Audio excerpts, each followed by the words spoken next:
And good evening, ladies and gentlemen across the internet, professional wrestling fans and friends alike. The Simply Reliable Network is now live as we bring you into our coverage, primarily and only tonight, for TNA's Victory Road, the last stop before we go to Bound for Glory. Welcome to the discussion. Welcome to the reaction show. A little bit of decorum and code of conduct here. We are simply providing you alternative commentary. We do not pirate the content, nor do we encourage it. If you wish to watch along with us, please subscribe to TNA Plus today so you can catch Victory Road live when it goes 8 p.m. Eastern Standard Time across the airways. The countdown, though, will be available for free for all TNA Plus members, subscription or not, and you can also watch it on YouTube. As we look towards tonight's final stop, this is TNA Victory Road. Let's freaking go. Hello, everybody, and welcome to the show. Noah Foster, Rage Wrestling, Walter Cruz. With you once again, we are simply reliable. And again, we are giving no spoilers. Please remain hashtag spoiler free for SmackDown and for Rampage. If you want to dictate the conversation, there are PayPal links down below. It's as simple as that. Other than that, stay on topic and have a fun time along with us. Hope you enjoy our call of the show. Walter, good to see you once again. We're now removed from going all on AEW, and now we'll see who claims victory on the last stop on the road as we head to Bound for Glory. How you feeling tonight? I'm feeling good. I'm gonna hope and guess that we're not gonna get as extreme as All Out was. So this will be a lot tamer. So I don't think we'll see plastic bags and some crazy chair shots tonight. Well, we might see chair shots, but not as bad as AEW. But I'm looking forward to it. Every company has their own outlook when it comes to what professional wrestling should be and should bring. And no company right now is necessarily doing anything wrong, but there are definitely those doing it to the extreme. But TNA has always been their own extreme. They are the alternative for a reason. And I think regardless tonight, we're going to see something very special happen here from Texas. Matt Helms, good to see you. Always appreciate you. Great friend to the Reliable Network, as always. One of the MVPs, if I'm being honest, see what the Dominguez this is. But that being said, we got about a little bit under 10 minutes. Congrats, by the way, to TNA being sold out again, once again, tonight to Victory Road. And I still don't know if I'm going to be Bound for Glory. So, folks, you're still wondering. I don't know either. I'll keep you posted. Why don't we go ahead and talk a little bit about some of the premier matches? Because tonight, you could sum up tonight with one simple phrase: system reboot. And either the reboot will be a success or it ultimately will be a failure. As we got right now the hype package going on for those that are on TNA Plus. There's still so much more to come. We're going to start, though, with the countdown because, again, that's what you're going to see for free on TNA Plus app and TNA subscriptions and YouTube channels. Countdown will give us two matches, starting with this X Division exhibition. Try saying that 5 times fast. Kushida goes one-on-one with Leon Slater. Bright prospect out of the UK area, signed to TNA last year from the Turning Point Tour, going one-on-one against Kushida for the first time ever. Kushida, of course, who fell short not only in trying to be part of Ultimate X, but also last time he was on the countdown was literally Emergence a couple weeks ago. He lost to Frank Kazarian. If anyone's in need of a win right now, it is definitely the Time Splitter. Otherwise, he might want to get in that DeLorean and go back in time to a better time. Now that Time Machine no longer is part of TNA Wrestling. Walter, we talked about it briefly here, and again, there's not much more to say. Leon Slater, huge opportunity to try and be a former multiple-time Best Super Juniors winner and IWGP Junior Heavyweight Champion. Yeah, when life presents you opportunities, you got to make the most of it. So he's got a huge opportunity to put himself on the map here.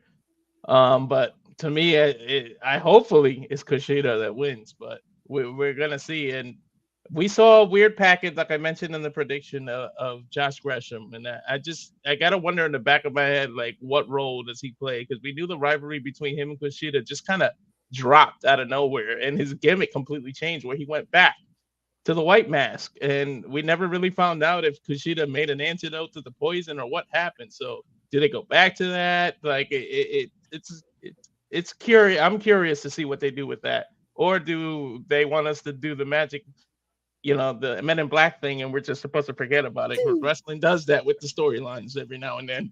I mean, that's fair, but I guess only time will tell after that vignette where right now Jonathan Gresham is trying to fight the darkness against his light. Again, one of the most pure wrestlers on the planet right now at a crossroads. We'll see which way he goes soon enough and whether or not Kushida still has that antidote.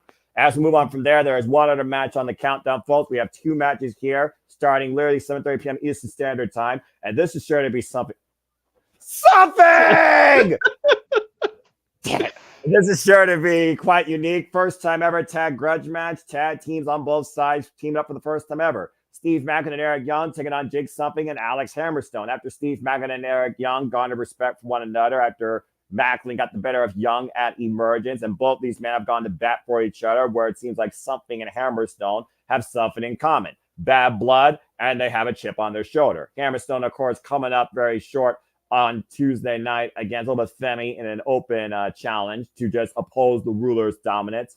Why Something has come up short every chance he's been given, including multiple times for the X Division Championship. Now looking to do something for himself. Maybe he and Hammerstone could actually do something together. While I still think Macklin and Eric Young might be looking to tag and bag these two, I still think Macklin has prime target on the TNA World Championship.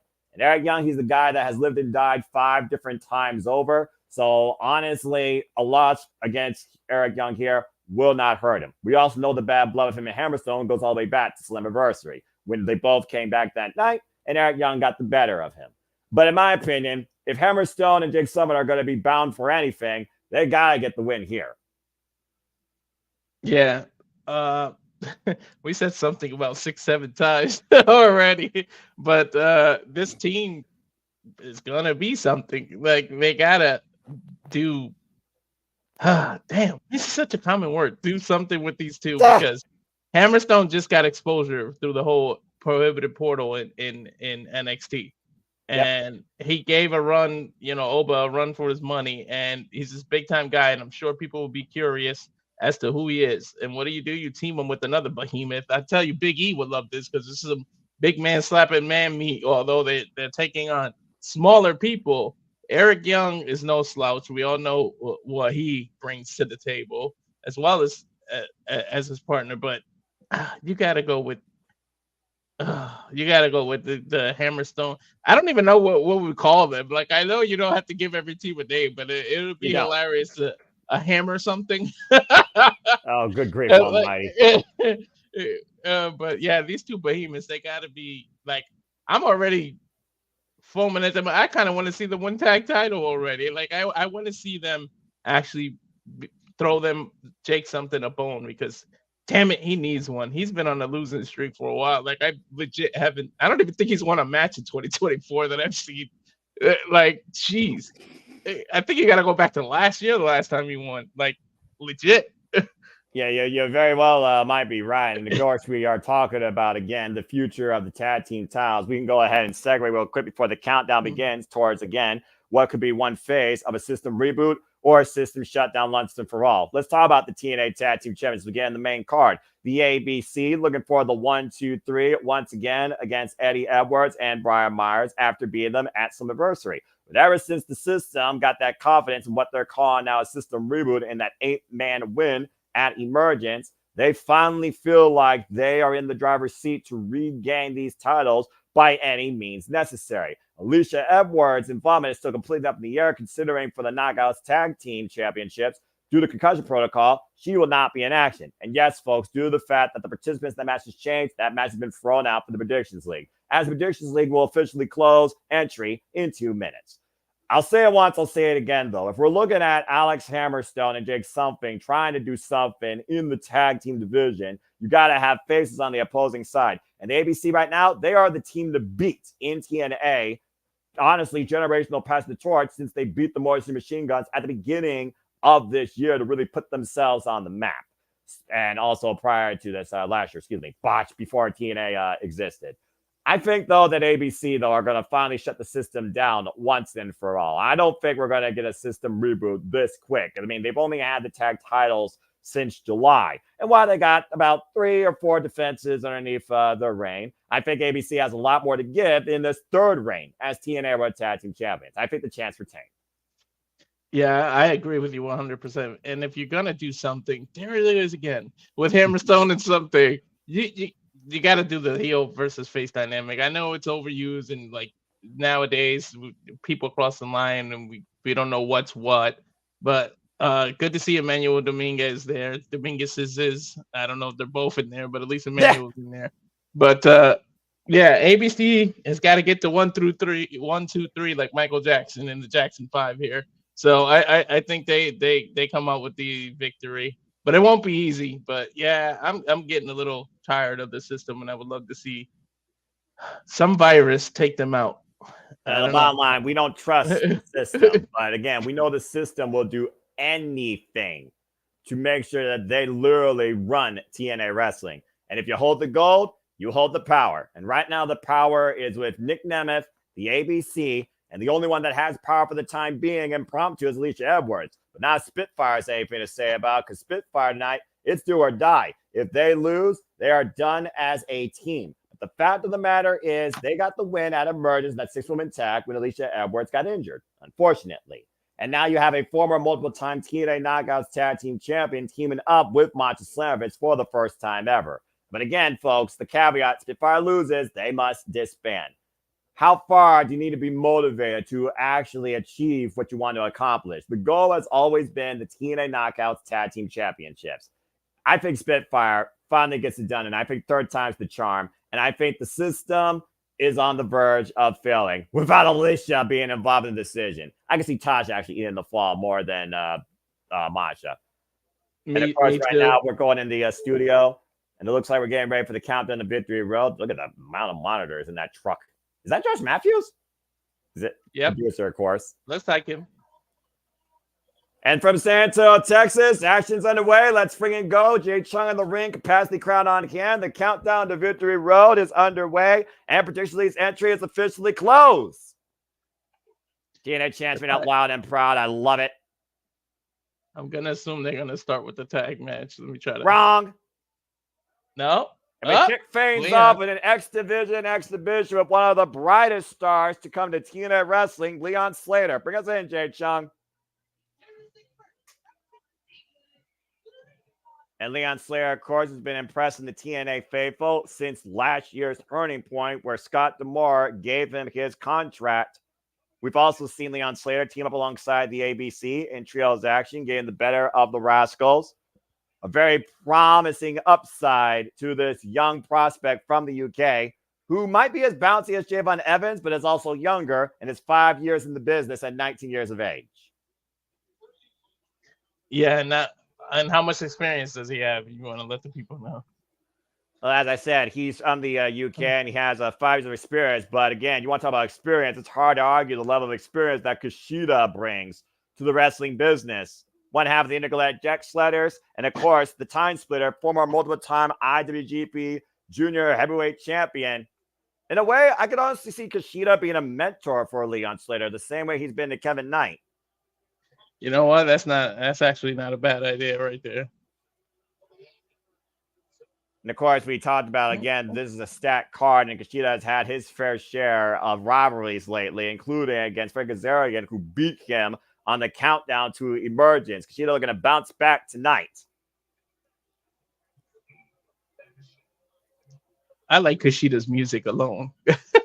I mean, again, it's a classic and a throwback to a classic. The 80s generation, of course, for those that follow Back to the Future. Mm-hmm. Well, we know James. I almost said James, but Botch. We know JJ does. And so does Jeff Meacham. You know his favorite movie is Back to the Future. Yeah, you don't have to tell me twice about that. Expect a high-speed contest here. And this is the beginning of the action here at Victory Road. And again, people can follow the Count to Victory Road on all TNA social media platforms for free. But again, to watch Victory Road along with us, you had to become a TNA Plus member. Still to come on the countdown, Steve Maxson and Eric Young will take on Jake Something and Alex Hammerstone. And of course, we start 8 p.m. Standard Time. We got so many matches that, of course, we'll slowly talk about. We got the Hardys versus First Class, the way they delete them and keep them in the trash. Zachary Wentz to defend the X Division Championship against Speedball Mike Bailey, ahead of facing Wes Lee at Chicago Street Fight in NXT. After Wentz got the better of Lee at NXT No Mercy. PCO and Rhino will be a tag team match tonight against Steph DeLander and Mark Cardona. Matt literally threatening Steph DeLander's literal location here in the U.S., threatening to send her back to Australia if she doesn't do what he says. And we talked about earlier, Masha Slammers and Tasha Steelz. They will defend the TNA Knockouts World Tag Team Championships. And if Spitfire loses, they must disband. And Alicia is not competing because she is not medically cleared. She is on concussion protocol after getting injured at Emergence. We'll see if we truly believe as Joe Hendry goes one-on-one with the Josh Alexander for the first time ever. Both these men looking to prove a point who truly is the better professional wrestler and who TNA should believe in the first time ever one-on-one matchup. Nice bow and arrow here by Kushida. And we talked about the system reboot or system shutdown. ABC will defend the GOAT against the system, Eddie Edwards and Brian Myers. And of course, in an interpromotional matchup, Jordan Grace defend the TNA Knockouts World Championship against NXT's Wendy Chu. Looking to put this nightmare to sleep. It's easy to confuse it, too, with all the prohibited portal going on. And, of course, Nick Nemeth looks to finally beat the system once for all as he defends the TNA World Championship, our main event, one-on-one against Moose. And that is our card tonight for Victory Road. Another stacked night of action here on the final stop to Bound for Glory as we got Kushida and Leon Slater setting the pace for everybody else here. Leon Slater right now at the side headlock to Kushida. And the Victory Road will go live here, folks. About 25 minutes and some change. 25 minutes and 5 seconds here. The drop down. Kushida up and over. Again, don't blink. Back elbow miss. Went for the Izaguri. Got him on a rebound. That was a nice move from the rebound. But again, we talk about the range of Leon Slater, of course. Irish whip. And Leon Slater, as you can tell, has definitely been putting in extra body mass ahead of this contest. Nice handspring back elbow strike there. And Leon Slater can control of the time splitter. I got 24, 38, 37. All right. And, oi, pause. Tell me when you're 24, 30. All right. And, oof. Now. Kick right to the head of Kushida. Leon Slater in the driver's seat, looking to follow up. Went for the double knees. Kushida scouting it, though. Went for the shell tape. Blocked. Kick right to the face again, creating separation. Kushida, though. Oh! Sort of a cannonball, but to the top rope. And basically a handstand kick that caught Slater and took him off the top rope, to your point. I think Kushida's thinking about the high rent district or diving. Well, considering the X division is truly about no limits, let's see what limits these two are willing to break for victory here tonight on the countdown. Kushida feeling something to your point, going to the high risk district. Kushida flies! Ooh, a swanton to a standing person. You don't see that too often. Using his own body as a weapon, going for a broke, almost turned into a cannonball, but the Fed had to close his body up to avoid crashing into the timekeeper's table. I was just going to say, he was about 4 inches away from that timekeeper cable. And again, TNA standout division since the company's existence, the X division. It's not about weight limits. It's about no limits. And we'll see that on here tonight when Zyger Wentz defends the X division championship against Speedball Mike Bailey. And right now, Leon Slater looking for the break. Kushida, though, using most of that 5 count, actually. Again, you go after the legs, though. You neutralize the leaping ability of Leon Slater. And Kushida, of course, loves to apply that hoverboard lock. You saw the kick to the left arm. Yeah, it's a good strategy to take the speed and the high flying away from him. Oh, wait a minute. Might have wrist control. And ow! Again, just dissecting that left arm. Now tying up both arms here. What is he going for here? That's a unique cover. Again, tying up the arms right now. It's a modified double arm breaker here. Leon Slater, though, trying to create separation, though. Bit of face washes from his position and finally does so. Smart strategy. Smart way to break that hold. But again, how compromises that arm now? Well, you got to consider, again, what we're going to see tonight when the self-proclaimed standard, the walking weapon, Josh Alexander, goes one-on-one with Joe Hendry.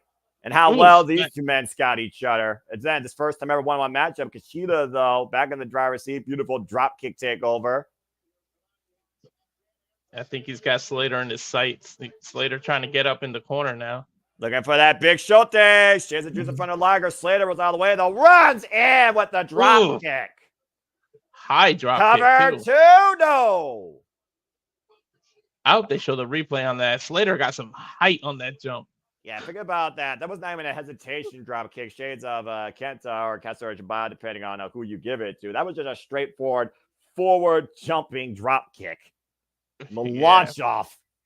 Goes back Straight to to the that jaw. Goes back to that reach that Leon Slater has due to the fact he's got the height advantage here. Oh, wait a minute. Kushida now. Still trying to tie up Leon Slater. Unable to do so. Missed the PK. And left arm right now, using the right arm here. Both men teeing off against each other with these elbows. Leon Slater, though, I'm not sure he's going to win this striking affair. And a kick to the left arm by Kushida. Got the leg. Slater jumping in Seguri. Right to the back of the head. Rocks Kushida. Irish whip off the ropes. Up and around. Blue Thunder, possibly. And meanwhile, he was over Blue Thunder bomb. Kushida, trembling arm, might be looking for the hoverboard lock. Slater, Kushida, trying to scoop Kushida up and over. Lands in the apron. Boot. Drives Kushida to the floor. And Slater right now with one arm still looking to Kushida getting out of the way. Smart move by the Times, but what is Leon Slater thinking? I don't know. He's pointing at Kushida, so you know he's thinking of something. Running dive. Maybe he can give Kushida his own medicine. Oh my gosh! He cleared the corner. He didn't even jump on the corner. He literally cleared it, Noah. Look at the way he flies over. Perfectly clears that top corner. Kushida, though, able to catch Leon Slater on the climb. Again, beautiful modified running cannonball, but a corkscrew. And there's the takeover. Hoverboard lock applied. Cross arm breaker, middle of the ring, and Leon Slater has to tap. Good effort by Slater, though. You can't deny what he did in there. Great opening contest here. Neither man literally left nothing to chance. At least I got my first prediction right. I'm on a good victory road. That avalanche takeover from the top turnbuckle into the cross arm breaker.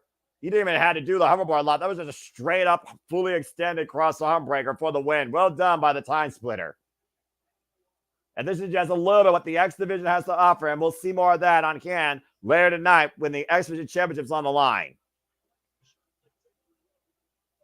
Wow. What do you think of that match there, Noah? I thought it was a very well-fought contest by both men. They demonstrated why the X Division is about no limits, but at the end of the day, Kushida's experience got the better of the young upstart. As we're backstage with Gia Miller with Josh Alexander, also known as Kurt Angle from Wish. So damn. Getting some final thoughts. Yeah. But as I say, a lot of people have had a lot to say about Joe Hendry. It's fairy tale. Talking about Joe Hendry literally being nothing but a meme, a joke. Believe it or not, that's what some of the internets are saying. Right. But whether or not you believe that, though, it's your own jurisdiction, like King Gator. I'm always going to fuck King out for that. Aaron Riff, too. Aaron Riff? Yeah, he doesn't believe in Joe Hendry. Blasphemy! How dare he? I just lost some respect for Boss Man.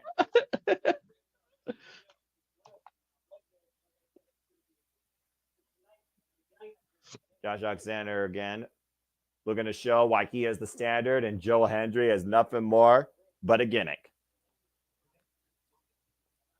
I would actually open with that match.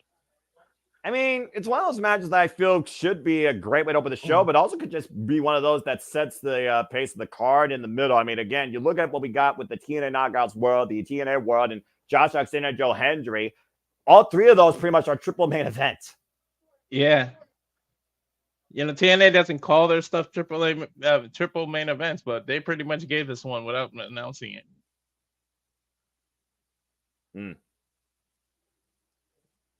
Very poignant words. There's only one other match that we're going to do in this. Right, very poignant words. And speaking of matches, let's go ahead and talk real quick about the main event for the TNA World Championship. We talk about the wanted man, his drive, this pressure he's put on himself after finally getting the better of 5 other men, including the self-proclaimed king of TNA in the end, Frank Kazarian, and winning the TNA World Championship at Slammiversary. He has been a fighting champion, proving how just damn good he is, with wins over Mustafa Ali, Rich Swann, and of course, 60-minute Iron Man match victory over the Standard, the Walking Weapon, Josh Alexander. Nick Nemeth has truly shown why he is the undisputed TNA World Champion, except against one individual, a guy he has yet to beat, who beat him at Rebellion. He is the face of the franchise. He is also literally the head of the system. He is Moose. And tonight, we're going to finally see if Nick Nemeth truly shows that he will claim victory and all Moose has is the road. Or do you truly not bet against the system? Because we know Moose will do anything to get back the TNA World Championship. Literally. Moose looking to become a 3-time champion tonight. Carry that title for a while. It seems like then he lost it a little back in that fatal, was it a 4-way? Yeah, fatal 4-way match. Where we guaranteed a new champion. 6-way. That was amazing. Watch. Yeah, it was. 6-way. Anniversary. And remember, the person that beat Moose to guarantee us a new TNA World Champion was Joe Hendry. Mm-hmm. Until Josh Alexander showed his true colors. Well, Josh Alexander, he already shown he's envious. He believes he should be the guy that walks prohibited portal, dropping people on their heads and breaking necks in NXT, being part of the main event of No Mercy, challenging for their championship. And instead, it's been Joe Hendry. The people have chosen him because they believe in him. And Josh Alexander is looking to show that disbelief tonight. There you see the system right now rolling in. Again, Alicia Edwards will not be competing tonight due to concussion protocol, walking in with a neck brace. And tonight, the system is right now on a reboot. Will it be successful or will it be ultimately their shutdown? As I see on the other side, the Wanted Man wearing a Motley Crue shirt, respect. The TNA World Champion, Nick Nemeth, who's literally bet on himself his entire life, looking to go into the biggest match of his career. But still, actually continues forward on the countdowns. We got tag team matches to your point, Walter. Steve Maclin and Eric Young are about to collide with Jake Something and Hammerstone. Something! So hopefully that'll be the last time we say it like that, for at least tonight. I don't know. And again, what's his name? Something. Freaking Titantron even says it. Again, Jake, you look at this guy. This guy has all the tools to be a force to be reckoned with in this business. He truly does have something. He is something. And I'm not just saying that because of his name. Multiple-time participant in Ultimate X. Multiple-time challenger for the X Division Championship.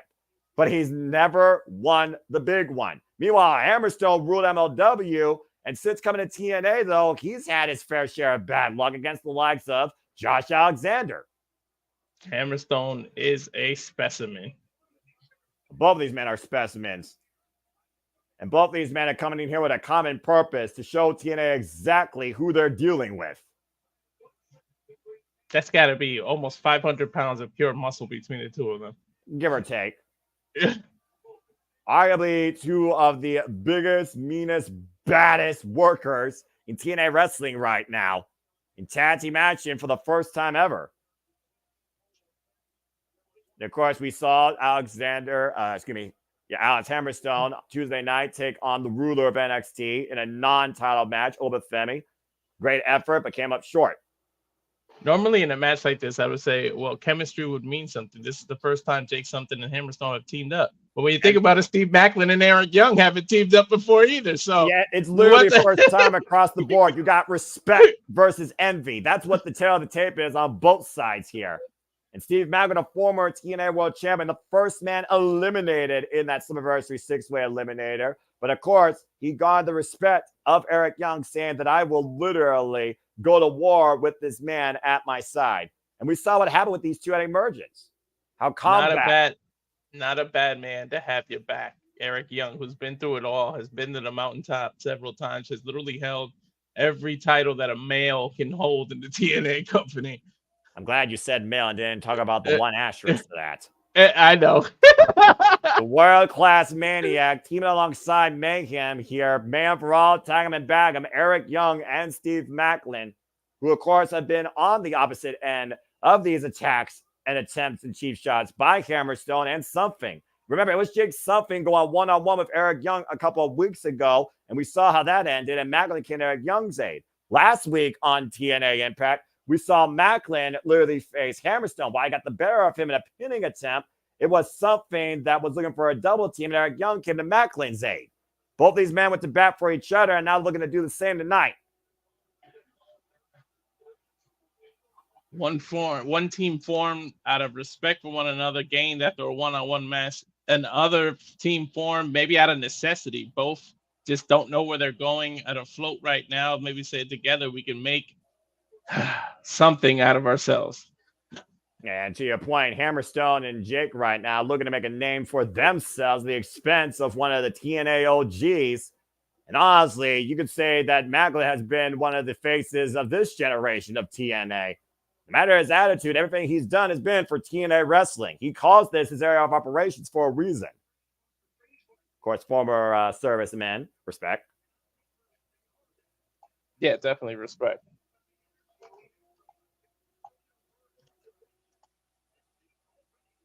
Ooh, all four men in the ring now.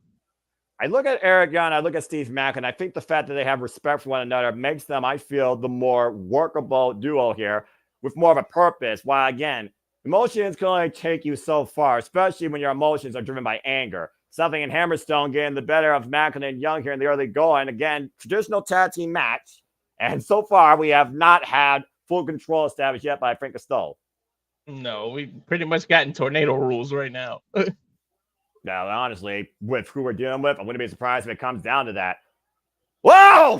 Oh, God. Literally Something and Hammerstone were thrown into each other, bounced off, and just with their adrenaline turned around and clotheslined these two. Again, you talk about before these two powerhouses versus these two specialists. Up and over. Big back body drop by Jake Sullivan and Eric Young. Referee trying to regain control here. Looking for the KIA on Hammerstone, and Something coming to the aid of his partner tonight. Hammerstone literally hammering Macklin. This is the epitome of speed versus strength. And again, this will be our last bit of action on the countdown here to Victory Road before it takes the airways here. We have 8 minutes and 55 seconds. And so far, Hammerstone and Something have gained the early advantage here. Macklin, though, 2-on-1. The referee has yet to gain control of this match. And now, incidentally colliding, and Something got suplexed by Macklin after that impromptu contact. Big backbreaker over the knee by Macklin, who's regained control of this match.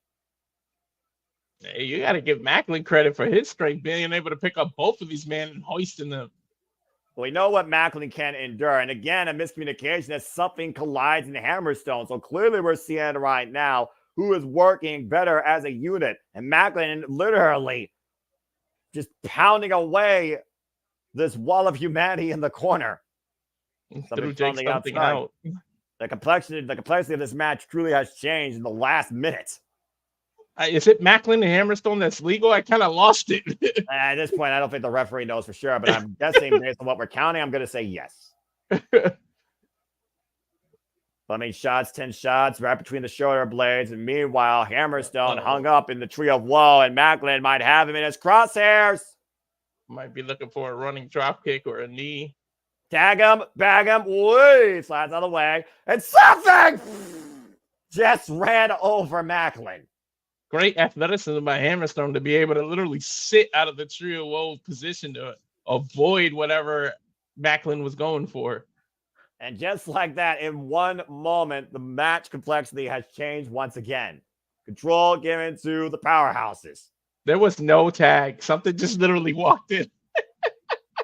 The referee's going to call it, apparently, as we saw literally Macklin get run over by Something.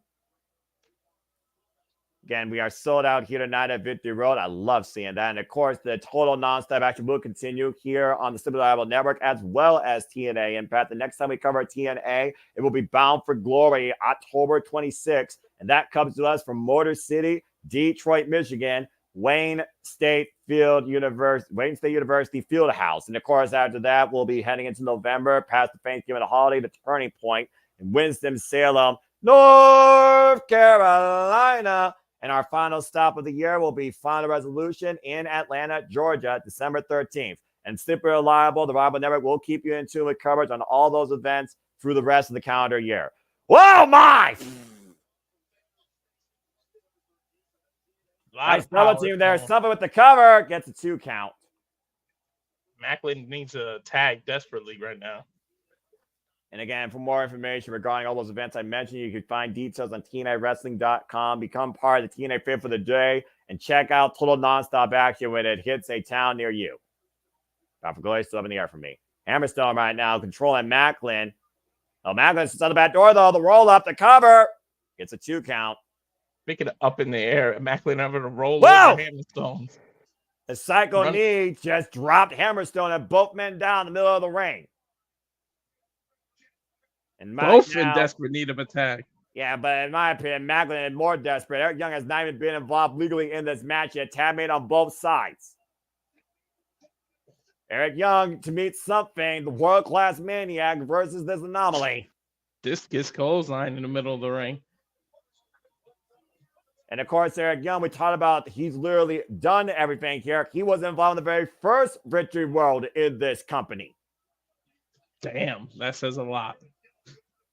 The tag team. He has literally, you say he's been through everything. He has literally died and been resurrected in this company. Going for the DVD, and Eric Young might be looking to hook up Jake Summon for a pile driver. Saw what happened a few weeks ago when Steve Macklin endured that. Gut wrench, power bomb, deadlift, planted, cover, kick out by something at 2. I know gut wrench suplex is a normal move, but that looked impressive. Just a man of Eric Young's size to be able to pick up someone Jake something size and do that. Yeah, incredible show of strength there. Again, that savvy veteran awareness as well. The tag made a Hammerstone now. Oh, wait a minute. Hammerstone's legal, and I figure Young just ate a pump kick or aware of it. And that might be enough. Clot Eric Young into the cover and a kick out again by the world-class maniac. With jaws wide open. His jaw was wide open. Man, Hammerstone with that pump kick. Well, he was looking for what looked like a submission on Jake something and didn't see the blind tag, and boy, did he pay for it.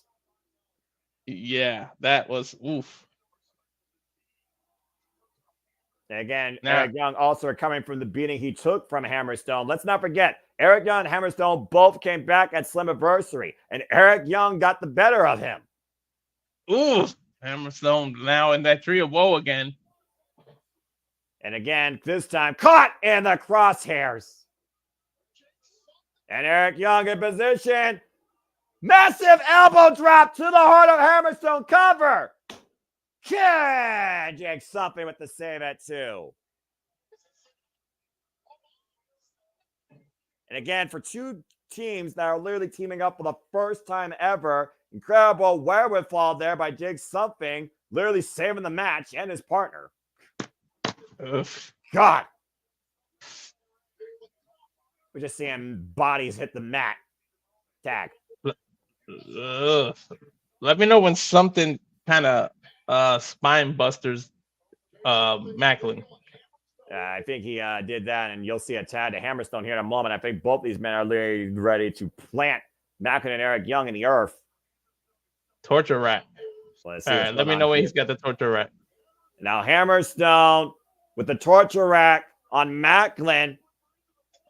Looking for Into the Void, but Jake something was countered by Eric Young. Eric Young coming to the aid of Macklin. Hammerstone set up and over the outside. Yeah, technical difficulties are sure to happen here tonight because we're in Texas and that state has its own issues. And oh my gosh, Eric Young set into the void, the cover, something, and Hammerstone with the win. That was a hard fought match. Oh. That was something. Holy hell. Takes advantage of Eric Young as Hammerstone was neutralized on the outside by Macklin and sends Eric Young into the void. And this first time ever duo of something and Hammerstone get the win here on the countdown to Victory Road. Woofa. That was something, huh? And again, pinnacle time. Pinnacle time here, of course, for TNA. As we know, Walter, this is the last live premium broadcast before Bound for Glory. So everybody here, it's do or die. You might not be Bound for Glory if you lose tonight. Yeah, this has that proverbial effect on what's going to happen on Bound for Glory. And apparently we're going to kick it all off, loaded with the Hardys taking on First Class. Again, running down the card. Zachary Wentz will be defending the SVG champion against Speedball Mike Bailey. PCO and Ronald looking to send Matt Cardona back to GCW, and Steph DeLander, she may be going back to Australia. Monster Slammers and Tasha Steelz defend the TNA Knockouts for Tag Team Championships against Spitfire. Josh Alexander goes one-on-one with Joe Hendry. And of course, we could be having a system reboot. ABC against Brian Myers and Eddie Edwards, Tag Team Championships. Wendy Chu from NXT challenging Jordan Graves for the TNA Knockouts World Championship. And of course, our main event, Nick Nemeth versus Moose for the TNA World Championship. They literally ran down the card because we are seconds away from this incredible night. So everybody, are you ready to go tonight? I'm a little TNA surprised. Victory Road is about to start right now. I'm a little surprised they started with this match. Well, I mean, again, it was the last match made, if we're being perfectly honest here. Yeah, it actually should have been on the pre-show, but because it's the Hardys, I think they gave them the opening. You're gonna put the Hardys on the countdown. The disrespect. Exactly.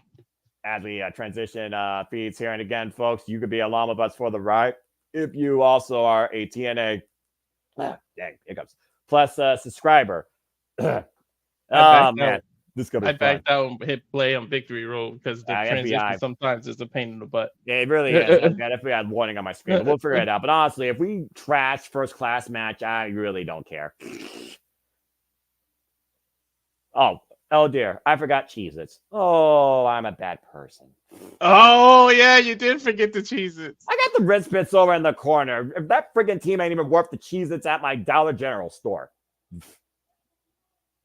Pardon me as I yell at my remote. TNA Plus. Oh, good grief. You got the Amazon Alexa remote nonsense. This is going to be fun. Yeah. And again, folks, we are strictly focusing on TNA Victory Road. If you're not going to be part of that conversation, then I encourage you to go enjoy what you wish. Remain spoiler-free for SmackDown, USA Network, and Rampage. As again, we ask you for your kindness. We ask you for your cooperation. We ask you to enjoy our reactions and commentary and show TNA love tonight as the Strictly Reliable Network is doing here, as we strictly focus on Victory Road. But if you want to dictate the conversation, PayPal this gentleman or me if you choose. It's as simple as that. Otherwise, you will be getting the Bond Hammer. As we got our cold open here right now. Not the Hammerstone, but the Band Hammer. Hammerstone with the Band Hammer and freaking Jake Something sending Eric Young into the void. And granted, these cold opens, of course, set the pace, set the tone, set the drive, the passion for everybody here tonight in TNA Wrestling. And WWE footage, courtesy of NXT, as of course, Jordan Grace looks to put Wendy Chu to sleep. And I'm sure we'll talk a little bit more about that and what got us here as the night progresses. And again, go ahead, Walter. I was just going to say that's a task that is said easier than done. Easier said than done. Well, considering she has a disciple and the former TNA Knockouts World Champion Rosemary roll alongside her, and on both stages, respectfully, TNA and NXT, they both have gotten the better of the Juggernaut. That's true. And we'll see tonight, once and for all, if Nemeth can beat the system. Put the final nail in the coffin there. Hopefully. The final delete command. So you get a beautiful shot of Texas. San Antonio. And they are live, of course, to your point. Also, still screw that state because it was supposed to be in Cleveland, and I honestly might have been there. Again, capacity crowd on Canvas. We are live on the last stop before we go bound for glory in Detroit, Michigan. Virtually live from San Antonio, Texas. Capacity crowd on Canvas. Welcome to the show. Welcome to Victory Road. And hello, everybody. Again, Noah Foster and Walter Cruz on the call here. We are the Reliable Network here on YouTube, giving you our passion across all things wrestling. Tonight is strictly dedicated to TNA Wrestling. And we're kicking things off with this loaded card with the Hardys. If you guys doubt that TNA is not the number 2 company, just take a look at that crowd size. The TNA FIFA has only grown exponentially over the years since the letters TNA were brought back to life thanks to Scott D'Amore. And of course, the Hardys came back home to TNA with one goal in mind, to once again get one last run for the TNA World Tag Team Championships. Tag Team Gold has followed them wherever they've went. Honestly, one of the most innovative, trailblazing teams in the business. Looking to delete First Class tonight. Well, let's be honest here. First Class is salty because they are trash. Not only have they had multiple chances to go after the TNA Tag Team Championships and failed, but AJ Francis has no gold right now since PCL, thankfully, took the digital media and the international heavyweight title. He also have no tag team experience. AJ, quite a few shown that he doesn't have that chemistry in tagging, didn't know who was legal. Like, we've seen how they lost their matches. It's the chemistry between. He's not used to being a tag. Case Navarro, I think, don't even know how to deal with AJ Francis, if we're being perfectly honest here. It's not like AJ Francis is the most coordinated man in that ring. No, we know that. That's why he was banned from diving. Go ahead, Grace. Oh, man. And of course, Jeff Hardy coming back from injury. We saw the Hardys get the better of the system Thursday night on TNA Impact, beating Eddie Edwards and Brian Myers. You got to wonder if that's going to be in the challenger's head, who's supposed to challenge for those tag titles later tonight. I don't know why. KC Navarro reminds me of S.A. Rios. I swear. You might be onto something there, unfortunately. I know you're a little younger than me, but that's when Lita debuted alongside S.A. Rios back in the 90s, the Sunday Night Heat in WWE, guys. Well, I mean, again, the Live Network, of course, communicates to all audiences, so you might literally be educating people. Anyone who knows Flop Dollar might remember him, part of Heat Row in WWE. Of course, came into TNA at Hard to Kill, been feuding with the likes of Joe Hendry, who has wrote a couple of great instant classics about him. And AJ Francis brought in Casey Navarro to First Class back at Emergence, trying to beat the ABC for the Tag Team Championships. They had another chance to beat the ABC Thursday night on Impact International Tag, and they came up short again. Now First Class is looking to take the seat from the Hardys to get themselves back in tag team title contention. And JJ's not here, but he brought us something good. Like, he just brought Casey Navarro. Did he talk to Rich Swann? Where's Rich Swann in all this? So that may be a key factor. So shout out to JJ, who's stuck at work, priorities before passion. But as I always say, we got you, buddy. Yep, and again, shout out to the Renegade of Wrestling, JJ Williams, and please stay tuned, folks, for him hosting, as is tradition, the weekly Saturday night shenanigans. But forget. Looks like Casey and Jeff are starting off tonight. And Hardy throwing everything into the audience here.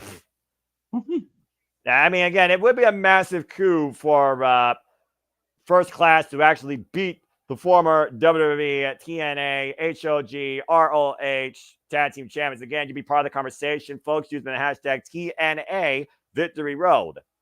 Yeah, you might as well say former insert name here, Tag Team Champion.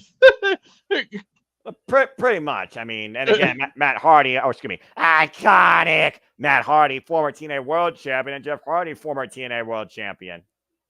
In case of Navarro right now with a little bit of mockery, probably not a wise move. Ooh, series of jawbreakers by Jeff Hardy. Yeah, I just saw the 3 jawbreakers. The last one with a sit out. Of course, Jeff Hardy coming back from injury after Matt Hardy finds behalf against JDC, showing Casey how it really is done at Slammiversary.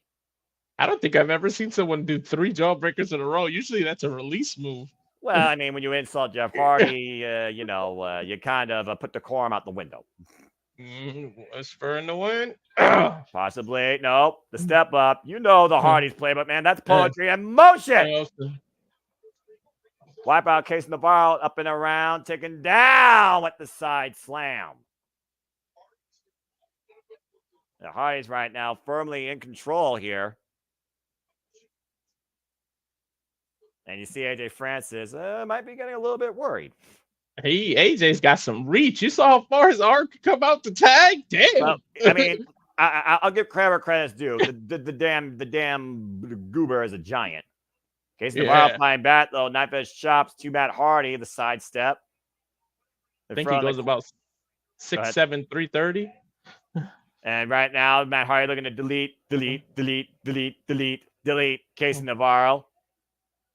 Casey Navarro becoming real familiar with all three turnbuckles right now. That's a whole different form of headbanging, if you don't know, folks.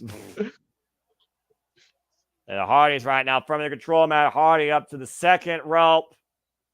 Drops the elbow across the spine. Delete. Delete. Okay, we get it. You're deleting it. Why are you deleting stuff? That's just what he's doing with the crowd. Okay, I guess that's fair. Jeff Hardy once again back firmly in control in this matchup here. AJ Francis, though, trying to get involved. Casey Navarro side step up and over. Caught by his partner in the arms of AJ.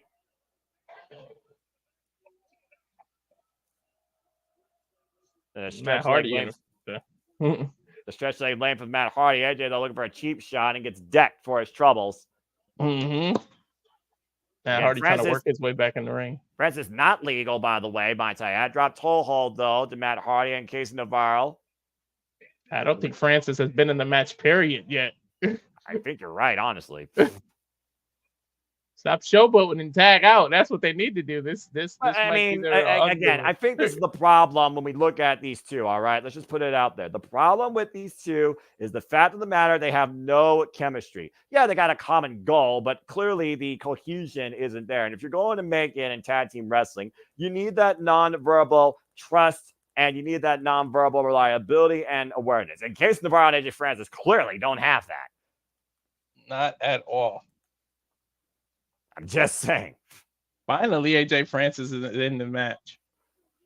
AJ Francis exercising his will against Matt Hardy, driving the knee in between the shoulder blades. And again, just clubbing shot to Matt Hardy. Hanging him out to dry almost. Oh, look out here, AJ Francis.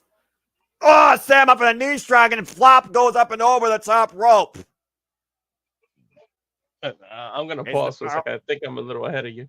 And a cover and a kick out. You're fine. Again, it's probably just technical difficulties because I've been having, situations. But let me know when AJ squashes Matt Hardy in the corner.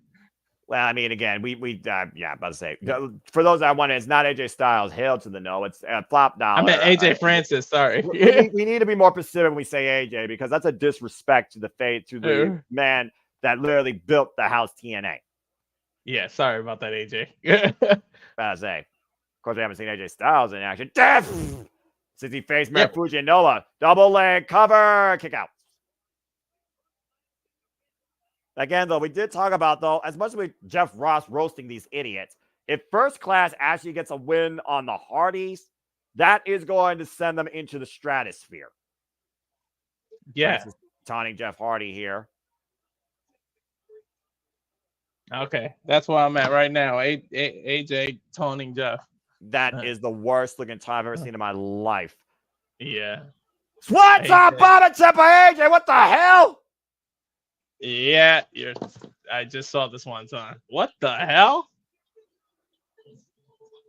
Thank goodness he missed. That would have been the end of Jeff or Matt. I'm just glad they reinforced the damn ring. That giant idiot could have broke it. We're just starting here tonight. And now finally Tad's made on both sides. Tad made it Casey. Tad made it Jeff Hardy. Jeff Hardy takes out the knees of Casey Navarro and gets wiped out with a clothesline. I thought he was going to go for the twist of fate, but he went for a front suplex. I mean, sometimes you just set him up earlier. Stalling. Oh, man. Face first. Drop down to your point. Navarro cover now. Hard landing. Gets a 2 count. Now I think we're in sync. Atomic drop. And again, right now, Jeff Hardy. Classic Hardy. Oh, the legs drop across the chest and the drop kick follow up. Now drop the elbow. Here's the cover. Hook on the far leg and 2 counts. Dadgum. We've seen some of the most incredible, wildest moments, though, when it comes to Jeff Hardy particularly. Who could forget the faces of Jeff Hardy, including Willow? The double leg trap, Jeff Hardy with the pin, 2 counts. I'm still waiting for Willow, by the way, to come back. I was gonna say I would love to that if they explored more of Willow. We didn't get enough of that. In Willow's way. I mean, it was a tortured soul, to be fair. Oh, And AJ AJ with a handful Francis. of hair. Again, Francis, once again, sticking his nose where it doesn't belong. Massive power slam. Shout out to Mark Henry after that. Yeah, I wouldn't call it the world's strongest. And again, this flop mocking the Hardys. Oh, good grief. Trying to go extreme. To try and go extreme when you're not extreme against literally Team Extreme is probably one of the dumbest mistakes you can do in wrestling. Yeah. Again, AJ Francis, not very much brains there. What the hell? Oh, no. Oh, boy. I the hope Hardys they looking up reinforce the AJ ring. Francis for a superplex.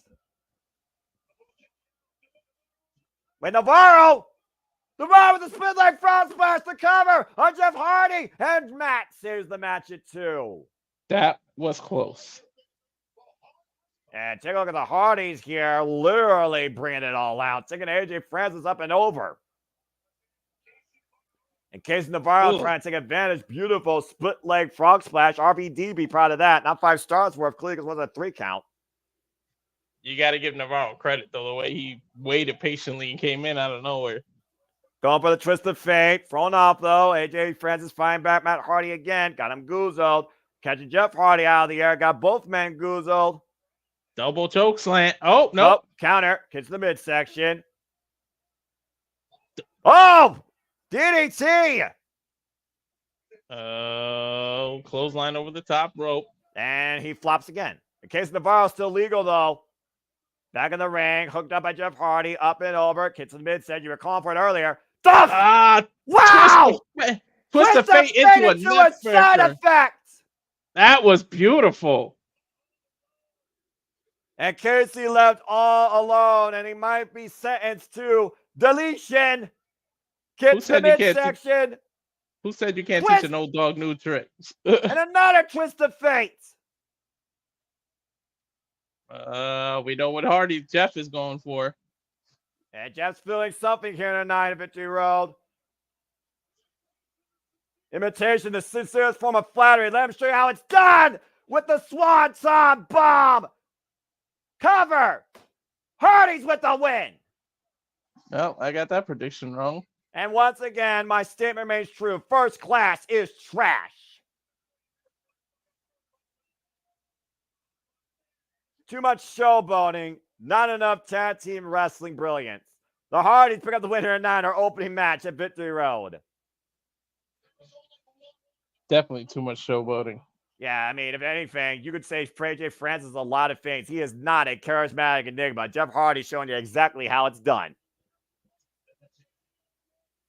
And you know that the Hardys are securing the prominent place in the TNA World Tag Team Championship division, and we'll be watching that match with bated breath. Congratulations to man Jeff Hardy. As, of course, we prepare to once again create more history and see who defines legacies, because Motor City, Detroit, Michigan will play homage to the 20th annual Bound for Glory. And, of course, the Bible Network will be covering it here on that weekend. Stay tuned, folks. That will be, I believe, Saturday, October 26th.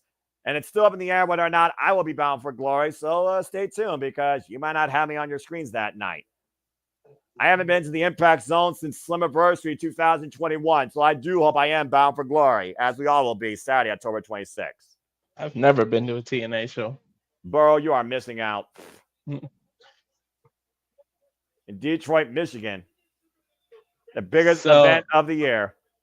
As they go for the Bound for Glory, what do you think is next for the Hardys? Is it a crossover in the NXT? They try to win those tag team titles, or do they win the tag team titles from TNA? I think they came home to TNA for a reason. When you think about tag team wrestling, they were more respected, defined, and went to the extreme here after they were done with the Dudleys and E&C. I think they're here for the TNA Tag Team Championships. I really do. Either that, or they're going to put over ABC as the next generation's Team Extreme. And again, we just ran down the card multiple times. We're not going to do it again here, but we know that tonight we'll see if Josh Alexander will believe in Joe Hendry. We have Wendy Chu from NXT challenging Jordan Graves for the TNA Knockouts World Championship. Alicia Edwards maybe on concussion protocol, but she will be in the system's corner during the tag time match and in Masha's corner when Masha and Tasha defend those titles. And of course, we'll see if Nemec can once more all beat the system as he goes one-on-one with Moose. They just showed a PCO and Rhino death match. I didn't even know that was going to be tonight. Well, I mean, again, PCO, he's not human. How many times do you kill a man that won't die? But speaking of your point, we talk about divisions, we talk about championships. Let's talk about the actual senior division of TNA. And let's go over the X Factors for our X Championship match. This is Speedball Mike Bailey's contractual rematch for the title from Emergence, as Wentz and Bailey defeated the Good Hands last week on Impact out of respect. And Wentz right now, is he completely focused after Wesley's action on NXT? When it's supposed to be literally Wentz and Trey Miguel challenging Fraxium for the NXT Tag Team Championships. Where is Wentz's head at? And can it mean we will get a 3-time champ out of Speedball Mike Bailey? Well, I'm glad they went there so that I can add this PCO graphic. They gave me time to produce. As TNA does. What can you not say about Speedball Mike Bailey? Last year, MVP to me. Like, he really carried the company on his back. TNA X Division Superstar, voted by the fans 2 years in a row, now a 2-time X Division champion. Looking to be a 3-time here. Of course, he was able to stop the undefeatable campaign of Mustafa Ali at Slammiversary to claim his second X Division championship, only to lose it in Ultimate X at Emergence.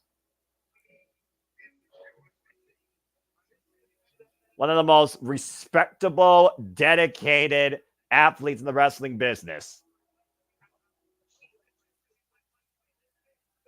But again, is Zachary Wentz's mind focused on Speedball Mike Bailey, or is it focused on the fun with his former Rascal friend, where a Chicago street fight is waiting for him? And keep in mind, we don't know where Wesley is. He can be in San Antonio for all we know. Yeah, again, we did talk about last night, City predicting Wentz's mind right now. As you see him go in this match alone, is he worried about Trey Miguel, who obviously is recovering from that cheap attack by Wes Lee? And is Wesley here to cost Zachary Wentz? Or would he rather take everything from him in NXT? Clearly, Wesley's not done with Wentz because we saw what happened at No Mercy as Wentz got the better of him. But again, he cost them a tag title opportunity this past Tuesday. You know, if you were him, Wesley, would you want to take everything from him, or would you cost him the title? Well, you look at it from Wesley's standpoint. He believes that he is better than both of them, and also they left him alone. I look at it from a moral standpoint, and I'm with Wentz here right now. As you see the mutual handshake here, sportsmanship with Speedball Mike Bailey and Zachary Wentz. And right now, I'm going to focus on the two-man side TNA ring for the SWC Championship, the most prestigious title in TNA wrestling history, the division that is defined by no limits. Zachary Wentz now our 100th and I believe 7th X Division champion in this company's history.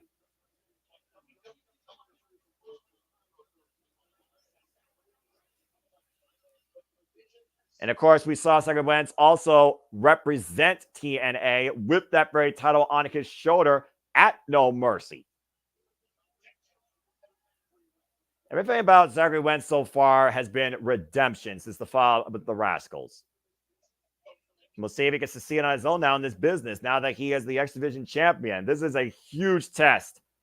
A crucifix trap by Speedball gets a 1 count. And Wentz right now clearly frustrated, but I don't think he's frustrated more so with Speedball Mike Bailey. I think he's more frustrated with himself and what he believes. He might believe that he's the reason that Trey Miguel ain't here tonight. Does he still blame himself for Wesley's actions? I don't think his mind is completely 100% in this match, to be honest. But it's going to have to be, because if you don't bring your all to Speedball Mike Bailey, he will knock you out. Yeah. Ultimo Weapon and Flamingo Driver might be the difference here for Speedball regaining the X Division Championship and once again being bound for glory. Remember, 2 years ago, Speedball went into Bound for Glory with that title. And with that title, you can cash in option C, possibly for a TNA World Championship match. A great show of speed and athleticism here in the early going so far, as both men right now are just keeping up with one another. Oh, I got teed up with a kick. Ugh, nice martial arts kick by Bailey. Of course, we know that Speed of My Billy comes in with that MMA background, also been involved in Bloodsport. And Wentz looking to test his fighting spirit. Psychological warfare in play here. Wentz is trying to turn the psychological warfare into competition now. The adrenaline, the focus primarily on Speedball. He wants Speedball to hit him. Give his best shot. Smacked him right across the face, and then a takedown by Wentz. Well, that might be the wake-up call that Wentz needs to focus on the task at hand. What's most important right now is preserving his X Division Championship, and a win over Speedball Mike Billy will put Wentz on the map. And looking for a cross arm breaker. Speedball with a reversal, shoulders down, 2 count. Whoop, gotta be careful with that kick. Oh, and caught Speedball with a kick. Sending Billy out of the ring, and Wentz looking to follow, and Wentz with the tope. Suicida. Hard on the outside. Almost, I think Speedball's head landed on that graded rampway. And Trent, good to see you. And his prediction tonight, he believed that Wentz will retain. And the Reliable Network also agrees with you. We all believe that Wentz is going to retain as well, because I think it's Wentz's time to literally step out of the shadows of his rascals and see what he can do on his own.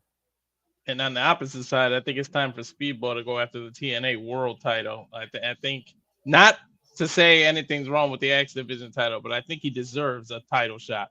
They're covering now. It needs to go Joe Henry and then him to get the title shots. Well, to be fair, if Speedball My Billy did have a chance to TNA World Championship, we took Josh Alexander nearly to a 60-minute time limit. But again, I do agree. I think it's Speedball's time to try and become the face of TNA. I believe in Joe Hendry, but I also believe in Speedball My Billy, and that's just a match of the ages waiting to happen.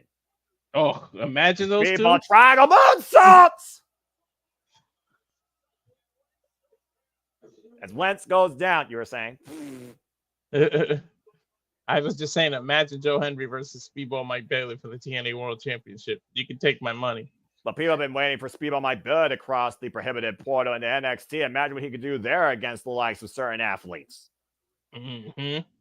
And back inside the ring from face-off to Wentz, hooking up Wentz now and hanging him across the top rope. Wentz in a very bad position here. Speedball Mike Billy right now might be looking to line him up from the corner. And the double knees! You can give me Speedball versus Javon Edwards. Yeah, which one's more bouncy? Exactly. Well, take a look at this as Wentz bounced up and over with the knees driven into the back while hung across the top rope. Crowd giving a "This is awesome" chant. Hard to disagree with that. This is TNA wrestling, damn it. Professional wrestling lives here. The alternative. Now, Bailey with the submission moves here. Oh, Navarro Death Row sword saves him in helico here. My knee hurts a little now, Noah. I mean, it's a twisting leg lock. If I'm being quite simple here for wrestling fans, twisting leg lock applied here by Speedball Mike Bailey. Look at the intelligence of Speedball. He literally dragged his body back so Wentz can get away from the ropes. Wentz, though, trying to reach for the ropes and does so, though. The reach of Wentz saving him for now, and Speedball breaking up the hold. And we've seen Speedball, of course, literally a trailblaze the world across this business with matches in classes with Konosuke Takeshita, Zack Sabre Jr., Will Ospreay. That was voted TNA Match of the Year last year at Bound for Glory. Hard to argue with that.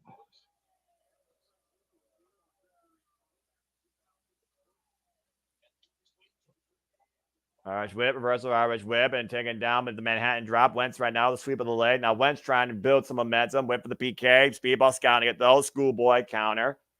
Here we go. We picked up momentum. Cover. Both men giant position here. Speedball gets out at 2. This is what both men are known for here. We can't even keep up. The lightning fast offense. The Speedball Mike Billy with those kicks. All you can do is take them till that last one hits. Two of the best going today. Two of the best going today, to your point, in the X Division.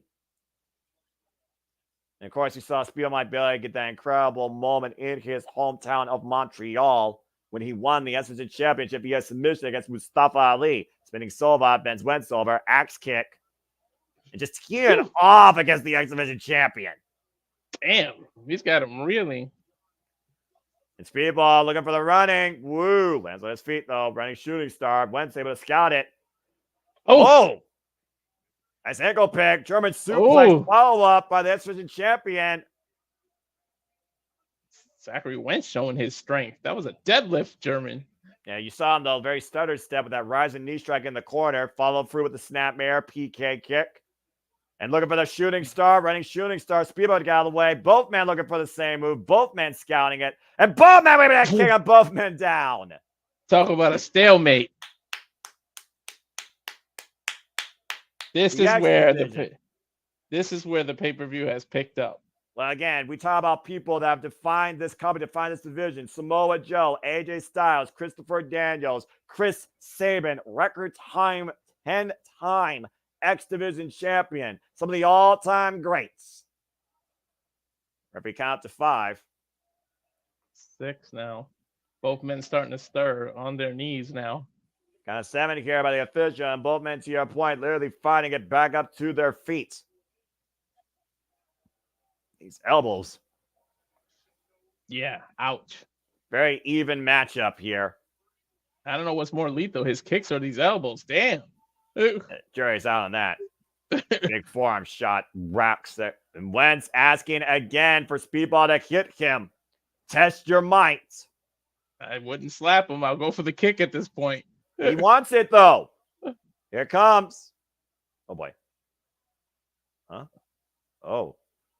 Bailey turning the tide. All right. Well, hey, we said turn out fair play. Speedball wants Wentz to hit him. Who wants this more? Who's going to get fired up more? Oh! Simultaneous slaps. It's a firefight. It's literally Bushido Japanese strong style. Open palm strike and Wentz colliding with Speedball's Boltman crash to the floor on the outside. Referee out there checking, not even counting. He's checking on both competitors. All of this demonstrating the importance, the value, the definition of the X division. Nasty collision there with the crossbody sending both men up and over to the outside. I can tell you one thing already. This is the match of the night already so far. Well, usually X division is your show stealer. Yeah. Both men giant position trying to get back inside the ring before the referee's 10 count. Oh, God. Well, they're both breaking it by going in and then pulling each other out. That breaks the count each time. Well, Speedball conning Wentz with a kick and Speedball back on the inside. Both of these men gotta be physically spent. They gotta be thinking, what do they have to do to put the other one down? Again, X Division title here, and Speedball up and over. Wentz up and over, those guys. Speedball slips out again. Top rope moonsault! Oh! To the outside, wiping Zachary Wentz out. And once again, Speedball literally outmatches Wentz in the moment and the exchange. Take a look at this. Almost literally went almost out of our picture of how high he got that top rope moonsault. Springing up from the apron, by the way. And now Speedball going up to the corner. He finally might be looking for either Ultimate Weapon or the Shooting Star. Wentz is down. Whoa. Ultimate Weapon lands on his feet, though, as Wentz again gets out of the drop zone. Handstand, springboard. Wentz now, handstand, springboard. Jumping knee strike. Got all of it, too. Yeah, right on the cheekbone, by the way. Of course, Speedball does wear a mouthpiece to avoid knockout. Up and over, looking for that UFO. And meanwhile, Wentz. Oh! Double stomp. Small of the back. Oh, man, that PK turns Speedball up and over. Mm-hmm. On the outside. And that double stomp, by the way, was why Speedball was bracing the apron. Now Wentz off the second. Able to wipe out Bailey on the floor with his own variation of Whisper in the Wind. Take a look. Yeah, with a high, he got all of it, too. Now all he's got to do is try to take Mike Bailey and roll him in the ring, as he does now. Again, title changes hands via pinfall submission inside the ring. Counter disqualification means nothing, and clearly both these men are looking to earn this victory tonight for the X Division Championship. Leaving nothing a chance. Another swoop of the leg for Speedball Mike Billy as Wentz is laying on the apron. Wentz took too much time. I know what Speedball is going on for right here, and Wentz might want to get out of the way. And now Bailey. Oh, God! Caving in the chest of Wentz with the Revolution knees on the apron. Both knees directly to the chest. But you can't win the X Division title that way, Bailey. Again, you could definitely take a lot of your opponent physically, and if nothing else, Speedball Mike Billy has created a major reprieve for himself. Referee's starting to count. I think Bailey needs to realize, wait a minute, I can't win if you start counting. He's telling the referee to count, though. The referee's doing his job. Count of 5, and Speedball knows he can't win the title like this. Count of disqualification means nothing. Count of 6. Now Bailey realizing going after Wentz on the outside. Up kick, though, by Zachary Wentz, pushing off Speedball Mike Billy. Bowman on the outside on that rampway. And oh, my God! Head first goes Speedball into that grated steel rampway. Almost a 1%. Shades of EC3. Godly. You see Speedball right now literally clutching his shoulder. And Wentz can retain the title here. Champion's advantage. He can retain the title via countout. Bailey's got a long way to go, too. He's on the ramp. He's not just right outside the apron. And he was just dropped on his head.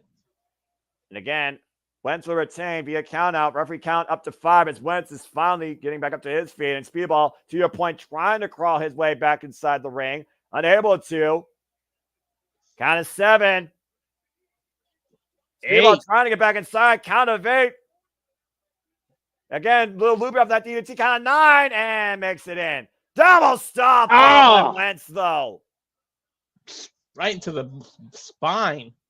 And now Wentz looking to go up to the top rope. What's he looking for here? Swanton, but Speedball gets the knees up. Just when you think you got the momentum, it just changes in this match. And again, shares of Jeff Hardy, follow PK, another Revolution double knees to the chest. This time in the center of the ring, right where Mike Bailey needs Wentz. Massive super kick, turn Wentz up and over. That might be it. Hook of the far leg, kick out at 2.5. Ooh, Wentz's eyes look like they rolled to the back of his head for a moment there, Noah. This is an incredible matchup, once again being brought forward by the X Division. Both men leaving nothing to chance to see who will be bound for glory as the X Division champion. But what's the one killing blow that needs to be landed? Might be the Flamingo driver here. Speedball staying up out of the corner. Wentz fighting back, though. Speedball first used this driver in TNA to successfully retain the title against Trey Miguel. But look at Wentz with a sleeper hold. The dangling Speedball, the height advantage goes to the champion, by the way, folks. And now both men sitting on the top rope. Still fighting each other. Uh-oh. Dangerous place. Massive cutter! By Wentz. Off the top cover! rope. Lateral press kick out at 2. I thought that was it for sure, Noah. If we take a look at the replay, look at he got all that cutter. Speedball face first into the middle of the end there in TNA, in the middle of the logo, nowhere near the ropes, but Mike Bailey able to muster the strength to kick out. Again, Zachary Wentz, he knows that it was there for him. He believes the win was right there at his fingertips, but this is Speedball Mike Bailey we're talking about. You're going to have to bring even more against him. This is Wentz's test. Trial by fire to prove your worth as X Division champion. More? How much more can they bring? They pretty much hit each other with everything but the kitchen sink. It's the X Division, man. There's no limits. All that matters is a 3 count or a submission or a decision. Both men on the top rope. Speedball escaping out of the back door. Hoisting up. Reckless out power bomb. Bailey making his way to the top. He's going to the top rope. Might be fine. Looking to hit that ultimate weapon, and this might be the kill shot needed. Bailey with the shooting star press and the cover kick out. Barely a kick out, Noah. Bailey not going for ultimate weapon, but a shooting star press perfectly executed 2.5 though. He got all of it, and we know that knocks the wind right out of you. And Again, how much does this X Division title mean to both men? Tornado kick in the corner by Speedball Mike Billy, and now Wentz might be in position for those knees. Ultimate weapon, but he missed. Wentz though with the roll through, 2 count off the Monty Straw attempt. Damn, what a match, Noah. And now going for the Monty Straw, Speedball tied up and kick out again. And again, Fast and Furious! Oh! Flipping DDT! It was almost like a standing Spanish fly. Get to the cover! And the arm drew the cover, and Speedball kicked out at 1. Name me a better division than the X Division. I dare you. Damn. And look at Speedball literally rise to the occasion. Once again, looking for that headlight. Rana! Massive reverse Rana. And now Wentz once again set up in the corner. Speedball might be looking for that tornado. Oh my word! Running knee strike. Like a bat out of hell. And another implant front DT is enough. You know. Speedball's still alive. I think Wentz has been watching a lot of LA Knight. Yeah, we're going to give Speedball his own BFT, and it's still not enough for the 3. Yeah, super kick connects. Super kick. And looking for the UF. Oh, reversal. Knees in the back. UFO into a backstabber of sorts. And look what he's got hooked here. Flamingo Driver hasn't done the deal. Speedball is now a 3-time X Division champion.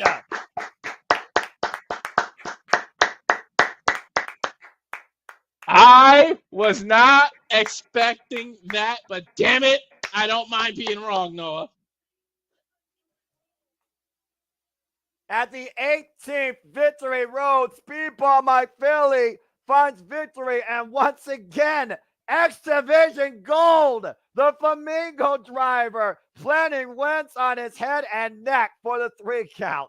What an incredible contest. My jaw just dropped the way Bailey dropped Zachary Wentz.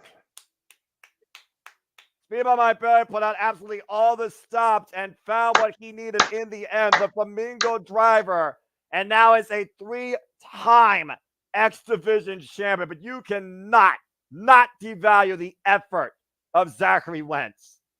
This just stole the night, Noah. Absolutely incredible. Congratulations, Speedball. Respect to Zachary Wentz. Woo! That's professional wrestling, damn it! I don't know how we recover from this, Noah, but as we go to backstage to the system here in the promo. Fucking phenomenal match. I need to recover a little, Noah. Yeah. I'm glad we started with trash and then we went first class with that incredible match. What an effort. I don't think other people were expecting that, but again, that just goes to show the fighting spirit of Speedball Mike Bailey, truly the X Division athlete this generation. I like to correct myself on something I said earlier. I said Moose is looking to become a 3-time. He's already a 3-time. He's looking to become a 4-time TNA heavyweight champion. I'm about to say, yeah, because remember that one time it actually did matter. So, holy hell. I think we found our cool down matches. We're going to PCO and Rhino against Matt Cardona. Look, the only thing that matters here is the Beetlejuice lookalike kicks Matt Cardona where the sun don't shine back to GCW. But yes, you're right. PCO and Rhino are about to be in tag team match against Matt Cardona and Steph DeLander. And Matt Cardona's already friends Steph DeLander. If you don't listen to me, I'm sending you back to Australia. Okay, now we got a moment to breathe. This is the opportunity, folks, where I ask you what are your thoughts on that. Congratulations, Speedball Mike Bailey. Oh, my gosh. Ooh, this was very last second for me, but we got it done. Producing. The man I didn't even know about this match. Yeah. The man who made event the very first Bound for Glory back in 2005, by the way, Rhino. Another legend. It's been over 20 years in the game. Yeah, ECW, TNA, you name it. Also, WWE. the owner and promoter of Insane Wrestling Revolution out here in the Michigan area. Go check out those shows. They've had people including Thomas Latimer, Camille Danhausen, Mickey James, and of course, Elias. Or Elijah. I don't know what his name is now in the Independents. Anyway. Lightning! You cannot kill what won't die! As I always say. And Norris Sparks here with the take. Very happy to see Speedball win. You can't deny what both men brought and demonstrated. That's the exhibition, damn it. Respect. You also can't deny the fact this guy, who's literally reincarnated and resuscitated back to life, our TNA Digital Media and International Weight Champion, PCO, Perfect Creation 1, the French-Canadian Frankenstein. Daniel, me neither. I really did not think Zachary wants to lose the title this soon. Oh, my gosh. Well, I guess the feud between him and Wesley is just personal. You don't need titles. Yeah, at the end of the day, the X Division is the heart and soul of TNA wrestling. And that's the beauty of TNA. When they surprise you, you're not disappointed. And that was truly anyone's match to win. And the better wrestler, the stronger spirit, the one that found the moment, got in the end. We said they hit each other with everything, but they didn't use that flamingo driver, and Mike hit it once. Speedball might barely hit it once, and that's all it took. But also, Speedball scouted the UFO, that giant deep arm drag DDT that he uses springing it off the top rope that Zachary Wentz uses. He literally turned it into a backstabber. That just goes back to the scouting. Speaking of scouting, obviously, Matt Cardona has scouted Steph DeLander since coming back to TNA Wrestling, ruining her wedding.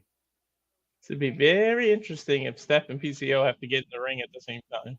Well, he also says that literally Steph DeLander is his property, as you can tell by the shirt. In a way, unfortunately, possession is 9/10 of the law, and we got to remember, at the end of the day, Steph DeLander was first brought into TNA through Matt Cardona, when these two were deathmatch king and queen on the independents. Public service announcement: when you sign a contract or some kind of law-abiding thing, read the fine print. Well, we also, by the way, haven't seen Matt Cardona in action at all since he returned to TNA. Steph didn't read the fine print, and that's what Matt Cardona brought to the ring the other day. That pretty much proved that Steph was his property. Steph landed with a microphone, though. What's she got to say? Maybe she'll forfeit. Forfeit? How dare you? Huh? Okay. Saying trust her.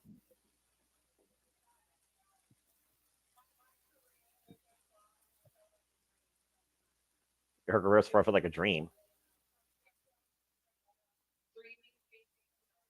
Yeah, but land down under. Shout out to my friend Alicia. Hope she's doing well down there. And the man from the land down under. That's a non-copyright. But I do know that song, Women Roll and Men Plunder. Stop it, Walter. Code Hater, good to see you. And yes, phenomenal fire match. And thank you for those that are tuning in for the first time to Reliable Network as we're getting you our coverage of TNA. 2,000 plus sold out fans here tonight in San Antonio, Texas Victory Road. Again, congratulations to TNA Wrestling. AEW, take note. Damn, Walter. That's harsh.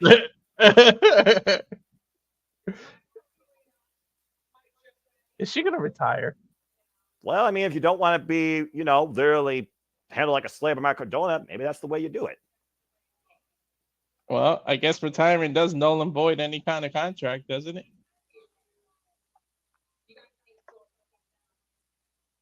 Huh? It's hurting her. Not the only thing that's hurting her. What else is hurting her? Reality. She may turn on her husband. Oh, what?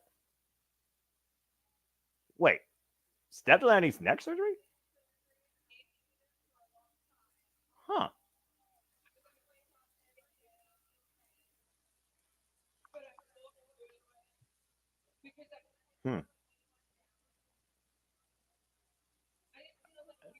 I mean, a wrestler is their own worst enemy when they think how far they can go versus their body. What? This is bizarre. This is breaking news here. Well, I mean, I always say self-care is the most important. Protect your mentality. She hasn't been wrestling much. She's just been in a love story with weddings and everything with PCO. So And maybe that's true. why. I guess maybe that's why. Yeah. Saying not his property, but definitely one of his closest friends.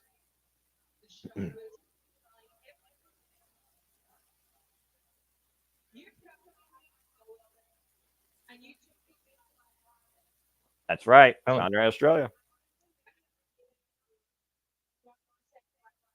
What's she saying? I think she's gonna thank him. Well, I mean, again, they literally rule the independence together. Deathmatch king and queen. Now to her love, that word. So does this turn into a handicap match? I don't know. Honestly, I mean, you might even have a match at this point.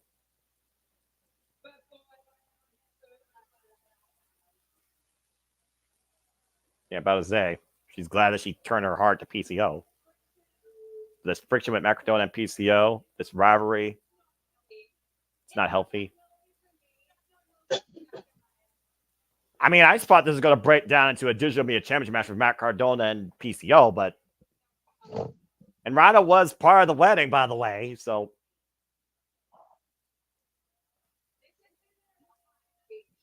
Isn't a retirement speech. She's not done yet. Okay. Huh. I have more to give to this business. I have more to give to this company. I have more to give to each and every one of you. I respect that heart and effort and spirit. Seems like even Matt Cardona's respecting it. It's not goodbye. It's I'll see you later. Thank you and I love you. Steph breaking some news here. Steph DeLander. Wow. I'm a little bit shocked, but also humbled by that. I don't know how much of this is story or how much is it real, but well, you said yourself real, she's barely been involved in action. Last time we saw her get physically involved in something, she was planted through a table via power bomb by EJ Francis. It's supposed to be a tag team matchup, but I guess that may have been canceled. Like I might turn to Rhino versus Matt Cardona. And PCO escorting his wife out of the impact zone, and if this is truly the case, Steph DeLander, see you later. Well, I mean, nobody. Oh, what the hell! Well, Matt Cardona is not going to show no sympathy for anybody besides Steph DeLander, as he literally just threw the rope of the upright on Rhino, and a radio silence. Matt Cardona had to make it about himself.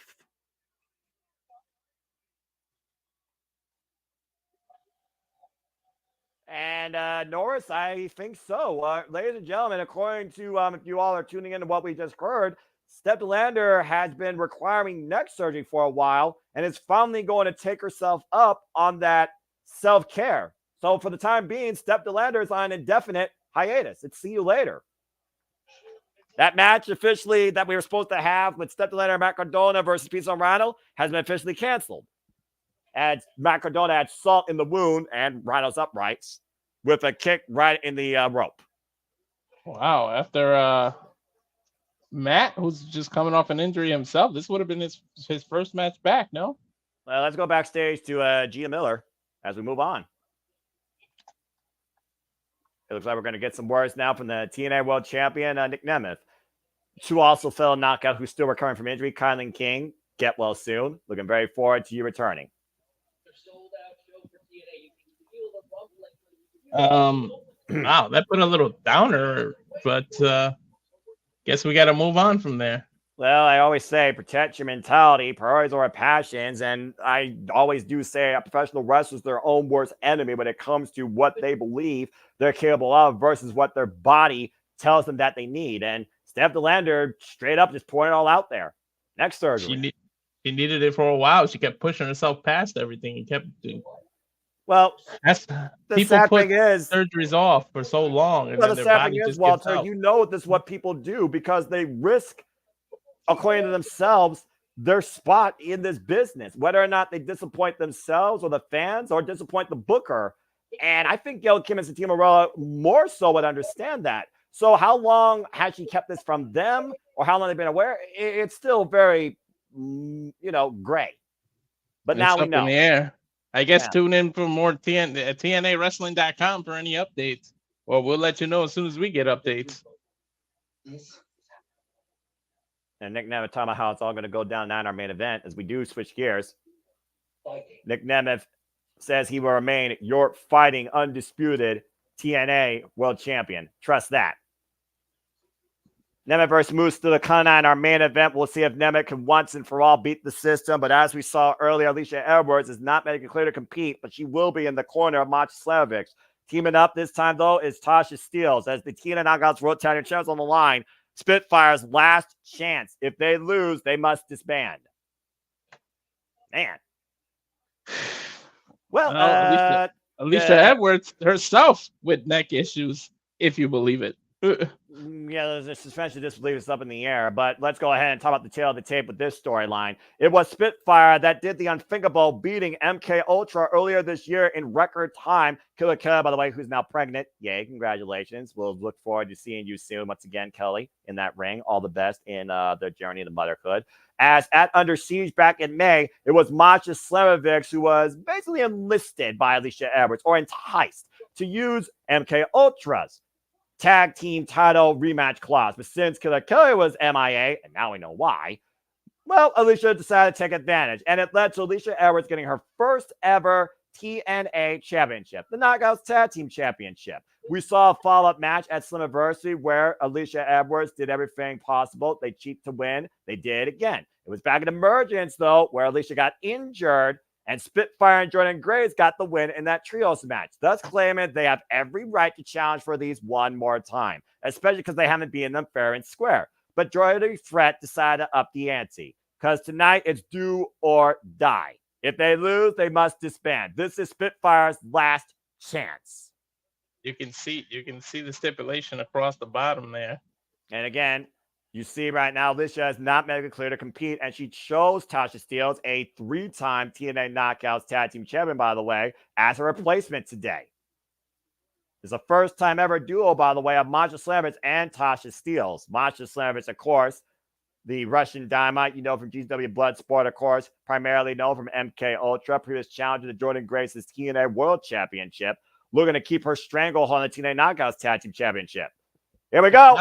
If Macha and Tasha lose here, I think Alicia Edwards has an excuse built in now.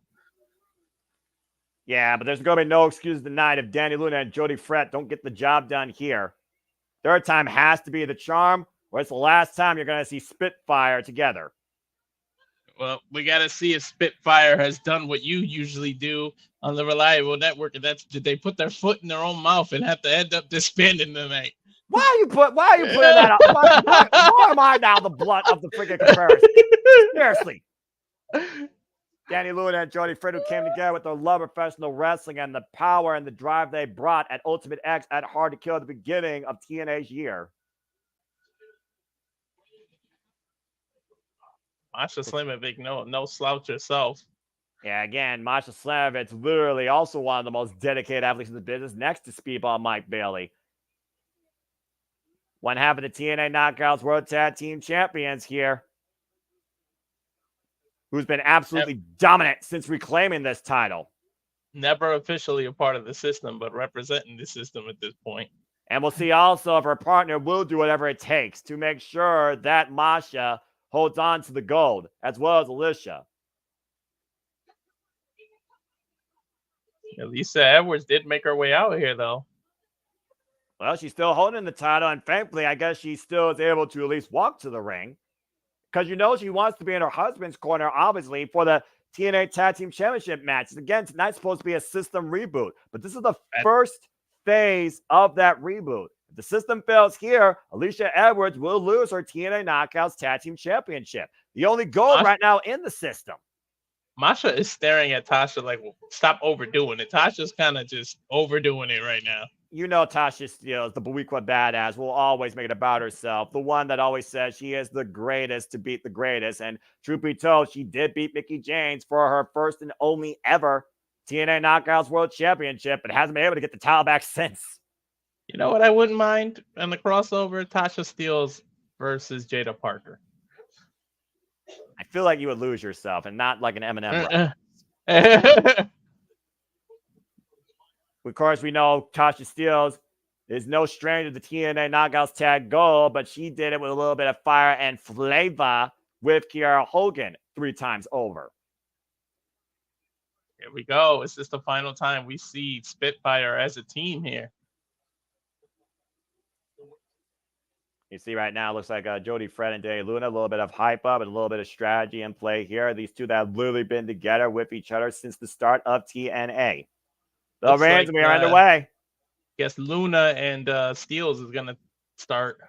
Danny Luna, by the way, who recently lost her Rev Pro Undisputed Women's British Heavyweight Championship to Mina Shirakawa. Danny Luna immediately showing off her power. Again, Danny Luna, the powerhouse of subculture, former TNA Tag Team Champions, of course, in Flash Morgan Webster and Mark Andrews. Ooh, Tasha already refusing to tag in Masha. Again, I mean, literally, this also changes the strategy on the challengers' part. They said they've been preparing for Masha Slamovich and Alicia Edwards to get those titles back. Now they're facing Tasha Steelz and Masha Slamovich. Yeah, an X Factor, an unknown thrown in their way, but a good strategist knows how to adapt, and that's what these two have to do. And we still know we got Alicia Edwards in the corner. Tag mate now to Masha Slamovich. Oh boy, yeah, we're gonna pick things up with these two. Two powerhouses in the ring. Masha Slamovich now a 3-time, by the way, TNA Knockouts World Tag Team Champion. This current run, 134 days long. She tagged in Jody now. It's sidestep now, and Jody Fred and Masha Slamovich picking things off here. Russian Dynamite versus the Wild Child. And caught up in the shoulders. Wait, slot. She's going to go for a Samoa drop, but she got off her shoulders. And again, a little bit of a chaotic start here. Oh, and I wouldn't expect anything less with these two. This will be the 3rd defense, by the way, for the militia, as they call themselves, if they successfully retain. Jody Fred is literally clubbing Masha in the corner. With these crazy clotheslines. The intensity of Slamovich versus the absolute drive of Jody Fred. Here's the cover, hook the far leg. It's a 1 count. Sort of a release Northern Light suplex here. There we go. Classic tag team wrestling. Isolate your opponent, get her to your corner. This already went longer than the last time Masha Slamovich lost the gold alongside Killer Kelly. In record time at No Surrender, where Spitfire last won those titles. A little bit of double team here. I always love the team that uses their partners as weapons. Covered by Danny Luna, gets a 2 count. 2 tag teams. Again, obviously, Spitfire looking for a bit of a fairy tale ending here. Will it be happily ever after? I think Jody Fred is going to climb. I don't know. Nope. In comes Jody Fred. We saw what Lars Fredrickson did to prepare these two for Slammiversary. At one point, these two went 1-on-1 with each other, and Militia ruined that exhibition. Double delayed suplex, but Tasha Steelz interferes. And again, Tasha right now coming to the aid of her partner. Tasha sides to Danny Luna. Waist slot to Jody Fred. Ooh, caught with the enziguri. Front face slot now by Masha. And hooking up Jody for a suplex. And so far, the champions have regained control in this matchup. So far, working together as a unit. Kick out 1. Now, Alicia Edwards right now barking orders at ringside. Good grief. Oh, again, God. Imagine hearing that all day. Don't put that out there in the ether. And again, Masha really just ragged on Jody Fred by her hair. Pig PK, battle press, gets a 2 count. Yeah, I think you got to do a lot more to put away the Spitfire. Well, again, when you literally have everything to lose and also nothing to lose because you literally came in with nothing to begin with, that's got to drive you. The most dangerous foes you have in this business are the ones with absolutely nothing to lose and everything to gain. Sure, they might lose literally a chance to be a tag team, but they have a chance to literally regain those tag team championships. And they're coming in here right now with nothing but drive. Not only that, but just because you have to break up doesn't mean you can't turn a negative into positive. Maybe you'll have some flourishing, good singles careers, and maybe one of you can win the Knockouts champion. Tasha Steelz tried to win the Knockouts champion twice so far this year, including a singles match and open challenge against Jordan Grace, and came up short. After shots to Jody Fred in the corner. You hear those chops, Noah? Ouch. Big uppercut by the former TNA Knockouts World Champion. Follow up the Enziguri. Now the Snap Mayor. Follow through. Out of the corner again. Big PK. Deals with the cover. Lateral press. Gets a 2 count. Nice frequent covers. Forces her to exert energy to each kick out. You may know you didn't land a knockout blow, but you make them use and exert power by kicking out. Yeah, again, isolating and dominating. Right now, Tasha Steelz is isolating Jody Fred away from her partner, to your point. Of course, you saw Tasha Steelz recently come off that feud with Xia Brookside, as well as win that fatal 4-way opening match at the Countdown to Slammiversary. Hasn't been doing much of anything since, though. No, that's why I'm surprised they picked her of all people. Well, again, she has that experience. She's a former 3-time TNA Knockouts Tag Team Champion and a TNA Knockouts World Champion. Masha with her own version of the Three Amigos. Choose the half. Now let her press to the cover. Gets a 2 count. Great float over there. Able to kick out. And right now, again, not friends, just business partners tonight. Same goal, preserve the TNA Knockouts Tag Team Championships. Although I do wonder if Tasha were to win tonight, would she be welcome into the system? Jody lunging for the tag and Tasha denying her that. No, they working beautifully together, though. They can't lie. I'm a little shocked. I thought she would be too cocky to really be tagging in and out and working well as a team. Well, considering, again, the mindset of Masha Slamovich and Tasha Steelz, when you consider what both women have been willing to do and been trying to do since being part of TNA wrestling, especially this year with TNA back to life, kind of doesn't surprise me here. Well, the Boricua Badass is all about business. And Masha Slamovich, by the way, who recently beat Danny Luna on Explosion. Danny Luna right now isolated on the apron. Clearly, Tasha and Masha have isolated Jody Fred as the more vulnerable of the two. Here's a cover, center of the ring. Gets a 1 count. Cover again. Kick out by Jody, though. And Jody right now, still high stack. Kick out again. Shows we're down for a 1 count each time. Beautiful work by the Boricua Badass. Just blocking the corner. And again, Tasha Steelz, though, right now, she might feel that she's in control, but frustration also got to be setting in. The fact she hasn't put away Jody Fred yet. Again, major opportunity for Tasha here. And Noah, how much does it affect you when you're expecting one partner and you come in last minute and they change the match on you? Does it really affect your whole game plan? Well, the goal might still be the same, but I would say yes, because you know how Masha Slamovich and Alicia Edwards work together. You don't know how Tasha Steelz and Masha work together. Nice tornado out of the corner, turning Tasha up and over. And this might be the critical moment for Jody Fred to make the tag to Danny Luna, who stands ready. Masha stands ready on the opposite side, though, and both women slow to crawl. This may come down to who tags first. Referee Page right now checking on both sides. Tammy to Masha. Tammy to Luna. And here we go. Picking things up from Explosion. Literally last month, these two went one-on-one. And Masha got the better. Powerhouse. Big powerhouses. Up the fireman's carry. Pushing Luna up into the ropes. Massive single leg boot. Almost knocked Slamovich clear out of the ring. Yeah, just threw her about 3, 4, 5 feet across. And again, this is the last chance for Spitfire. It's do or die. And right now, Danny Luna. Dead leg German off the second. Well, if she's focusing on Tasha Steelz, who isn't legal, you need to focus on Masha. Again, isolate the partner and literally make sure she doesn't come out. Oh, follow-away slam into Tasha Steelz. Yeah, and that was into her knees, by the way. Bad landing from Masha. I think Tasha might have hurt her high knees. Stack, covered by Danny. Kick out at 2 by Masha. Tasha is clutching her knees on the outside. I don't know if she got hurt or...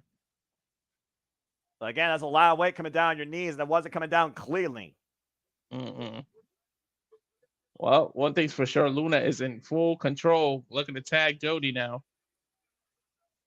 And Jody Fett right now, and Danny Luna looking to maybe double team Masha Slamovich here, but Tasha picking the angle of Danny, and Masha hoisted up by Jody. Able to scout it though. Waist lock, stain switch. Oh, and a super kick.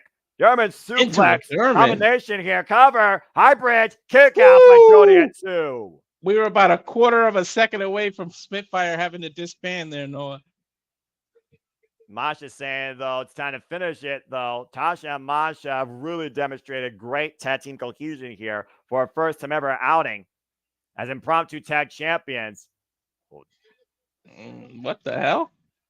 Maybe a magic killer? Shout out to the Good Brothers. Yeah, about to say. And Masha and Tasha. Oh!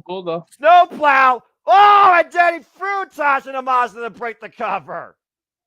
Hey, bread and got you talk about innovative moves. Yeah, Tasha was looking for the sliced bread out of the corner of Danny Luna, while Masha hit the snowplow. Instead, Danny Luna hoisted up Tasha and threw her on top of Masha to save the matchup. And very few people have ever kicked out of the snowplow on their own power. So clearly desperation there seeking in for Danny Luna. It was smart to use what you got, though. Usually they use each other as a tag team. They use their opponent. Again, they will not have another chance. They know this is it. It is truly do or die. You can't lose. Trying to fire Char up, and Masha and Tasha taking advantage, though. Isolating Jody. Danny Luna neutralized for now. And once again, looking to help Jody. Again? Possibly for the Magic Killer. Danny Luna, though, coming in. Catching Tasha. Waist sock. And Masha and Tasha meeting at the minds in the middle. Now Tasha and Masha caught up by Danny Luna and Jody. Spitfire may have Masha right where they want her. About to say stereo Luna landings. Danny Luna's finisher. Picking Masha back up. Spitfire with a new ignition on life in this tag title matchup. Pressure drop, and Jody with the cover. Spitfire has done it.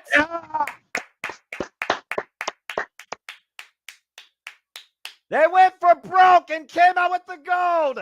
Spitfire once again. TNA Knockout Tag Team Champions. They bet it all on black and won the jackpot.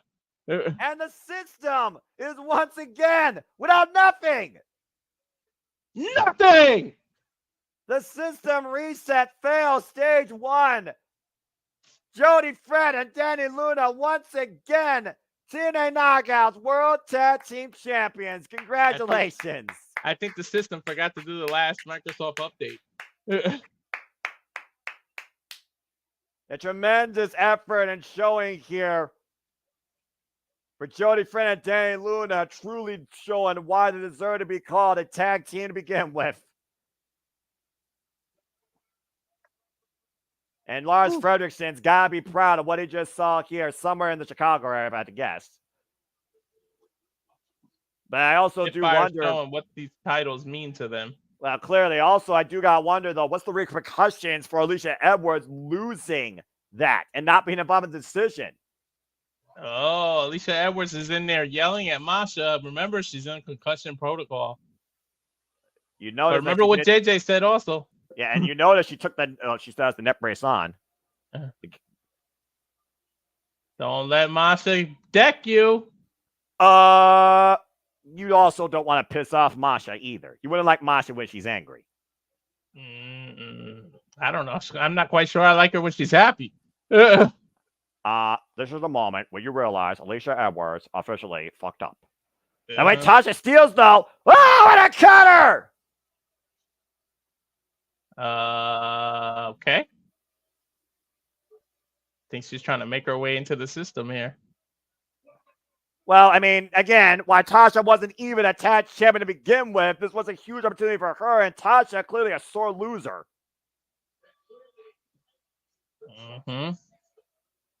Masha never was part of the system, but clearly Tasha must trust the system. Maybe it pays to trust the system. Well, I think payback is a bitch, and Masha is going to get her pound of flesh worth sooner rather than later for this. I think I know where they're going and Bound for Glory. Well, as we regroup here, the system, once again, butt kiss right now as phase 1 ends with Masha Slamovich and Alicia Edwards. The Militia is dead, and they are no longer the TNA Knockouts World Tag Team Champions. As we go back to the countdown here, we saw something else happen as Eric Young was sent into the void, and Jake Something and Alex Hammerstone won their first time together as a duo. I have high hopes for this team. Please don't let me down. That's your point. Let's go backstage with the winners.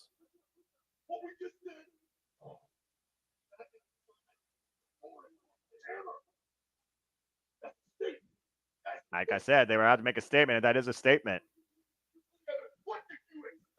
You put us together. What do you expect? Power, dominance, destruction. They're just the first. Eric and is just the first on the long list. This could be something, Noah.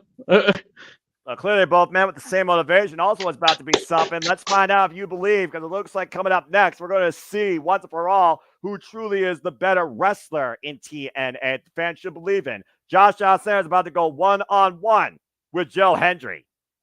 Spitfire definitely looking good, and they look even better because now they had 12 pounds of gold around their waist. Yeah, and the Militia is dead. I think we got a new Knockouts feud on our hands. Congratulations again to Jody, Fred, and Danny Luna. Well fought. Well earned.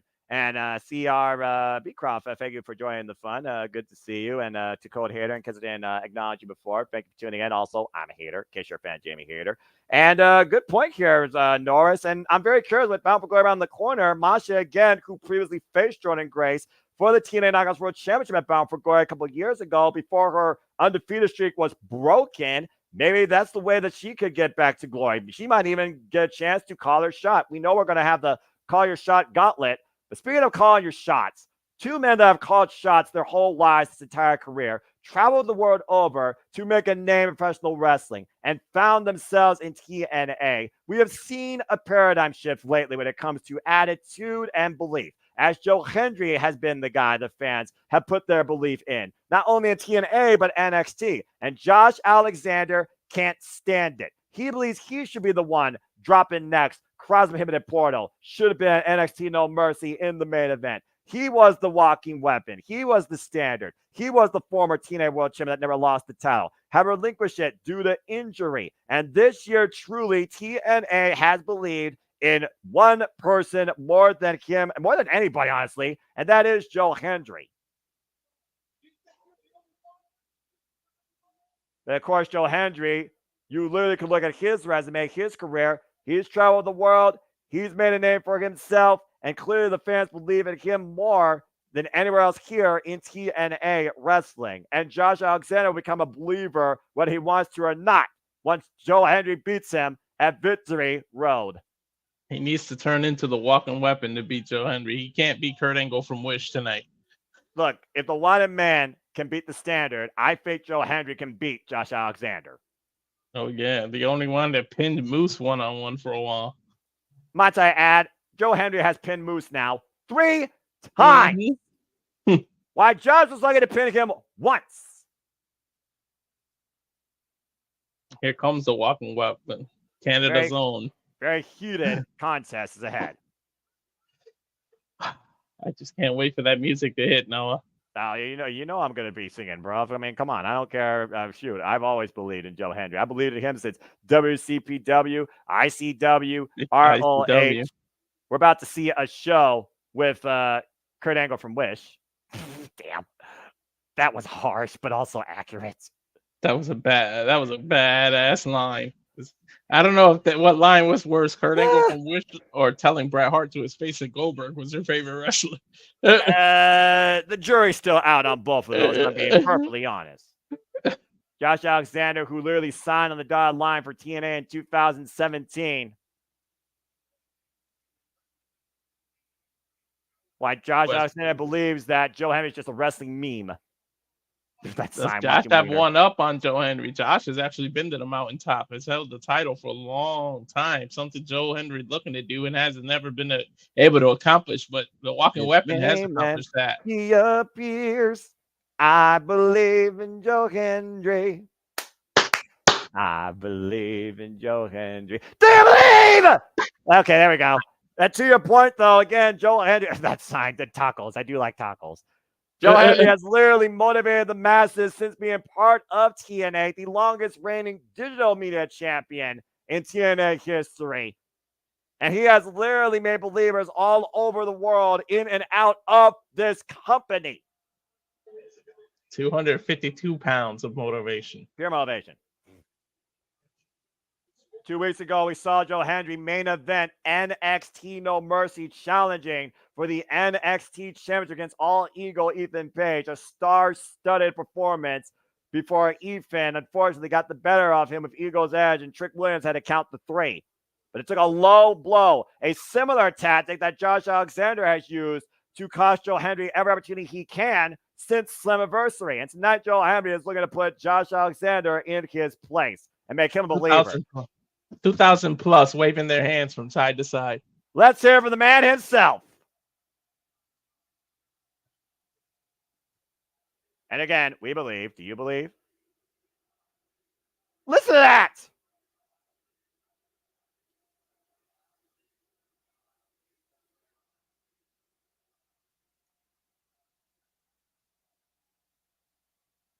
Oh, boy. Just take it in, Joe Hendry. Take it in. You got to imagine who wins this is going to be first ballot candidate bound for glory. Literally. San Antonio believes in Joe Hendry. The Reliable Network believes in Joe Hendry. Do you believe in Joe Hendry? We all believe in Joe Hendry. Damn it.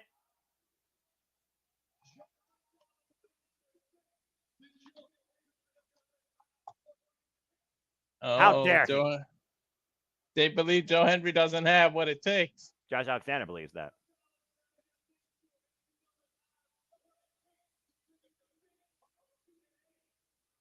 I believe he's got what it takes to be the face of TNA.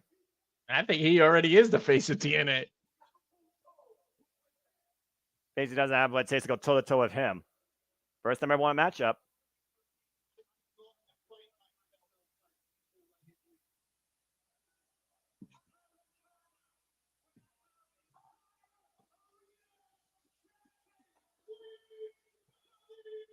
I believe! We believe.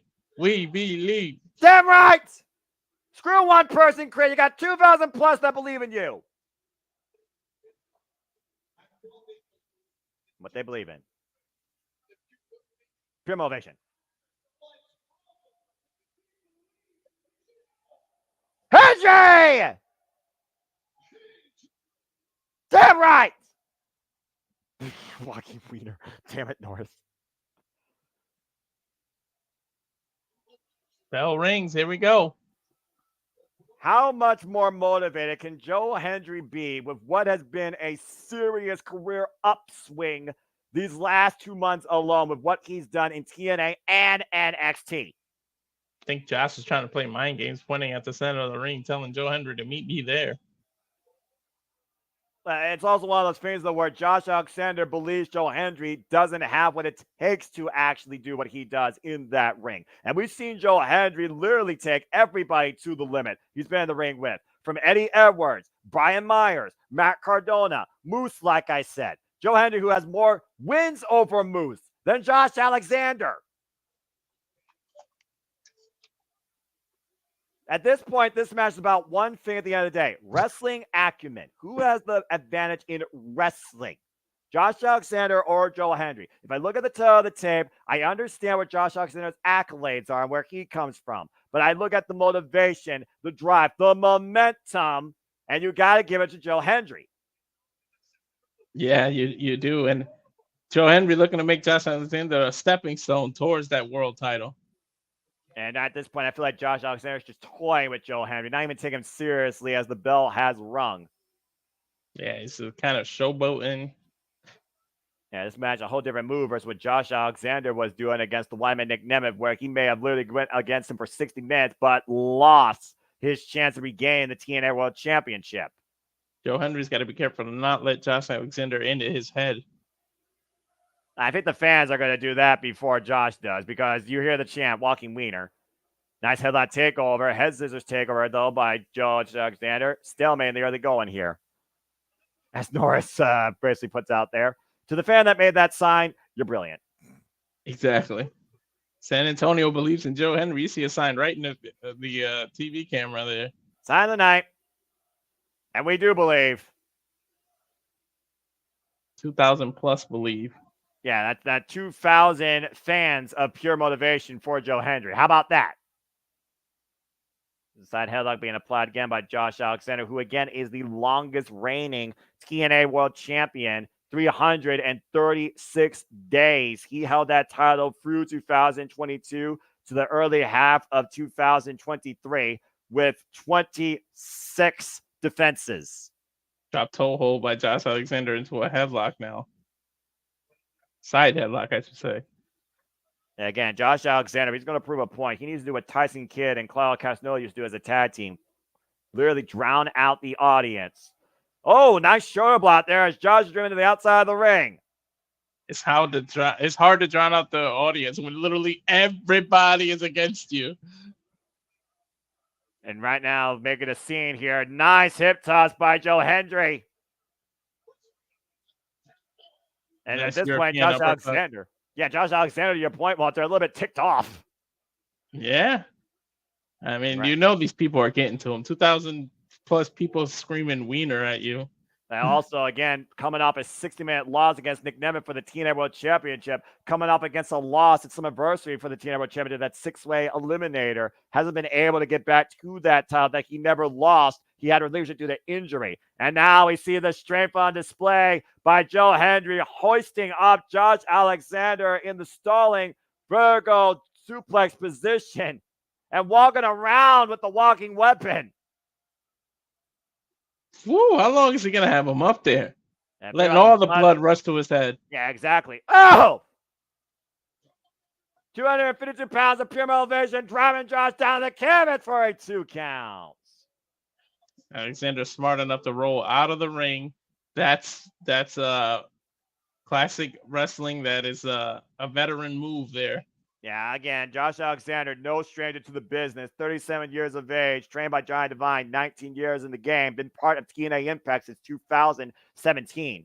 Shoulder block there. Of course, one half of the North, former longest reigning TNA Tag Team Champion alongside All Eagle Ethan Page, former X Division Champion as well. Joe Henry looking to hoist Josh up and over to the outside, but Josh just ringing the arm across that top rope, looking to avoid and just throwing his body into Joe Hendry. Spine first. And that diving cross body to the back of Joe Hendry. Take a look at the replay here. Almost landed nose first onto the ground.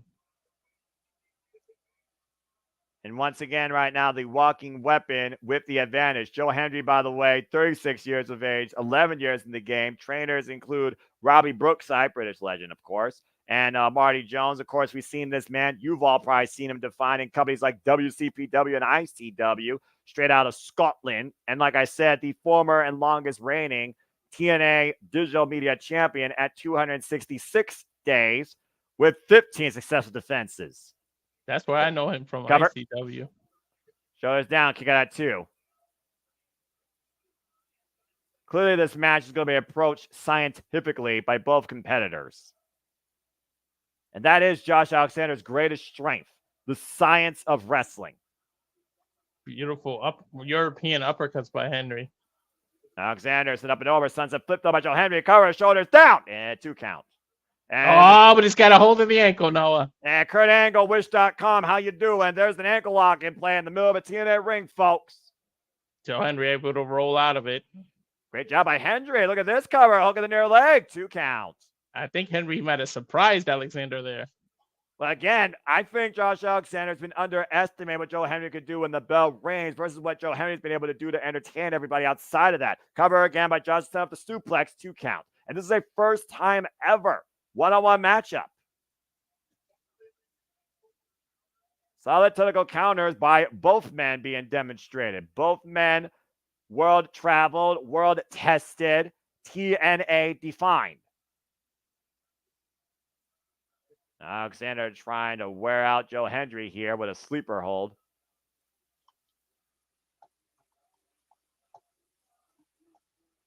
And again, due to torn tricep injury, Josh Alexander has not been the TNA World Champion since March last year.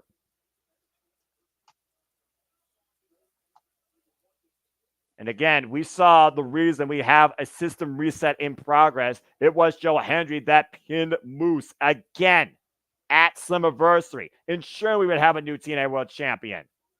And that's when Alexander turned and on everybody, to everyone's shock. I didn't see that coming. Alexander went crazy on Joe Hendry and eliminating the crowd's favorite from the match right after that. Yeah, with a low blow, the dirtiest of heel turns, the cheapest and most pathetic of tactics, and a guillotine being applied right now by Josh Alexander to Joe Hendry. He literally levitated, wrapping his legs around it. He has really got this tight now.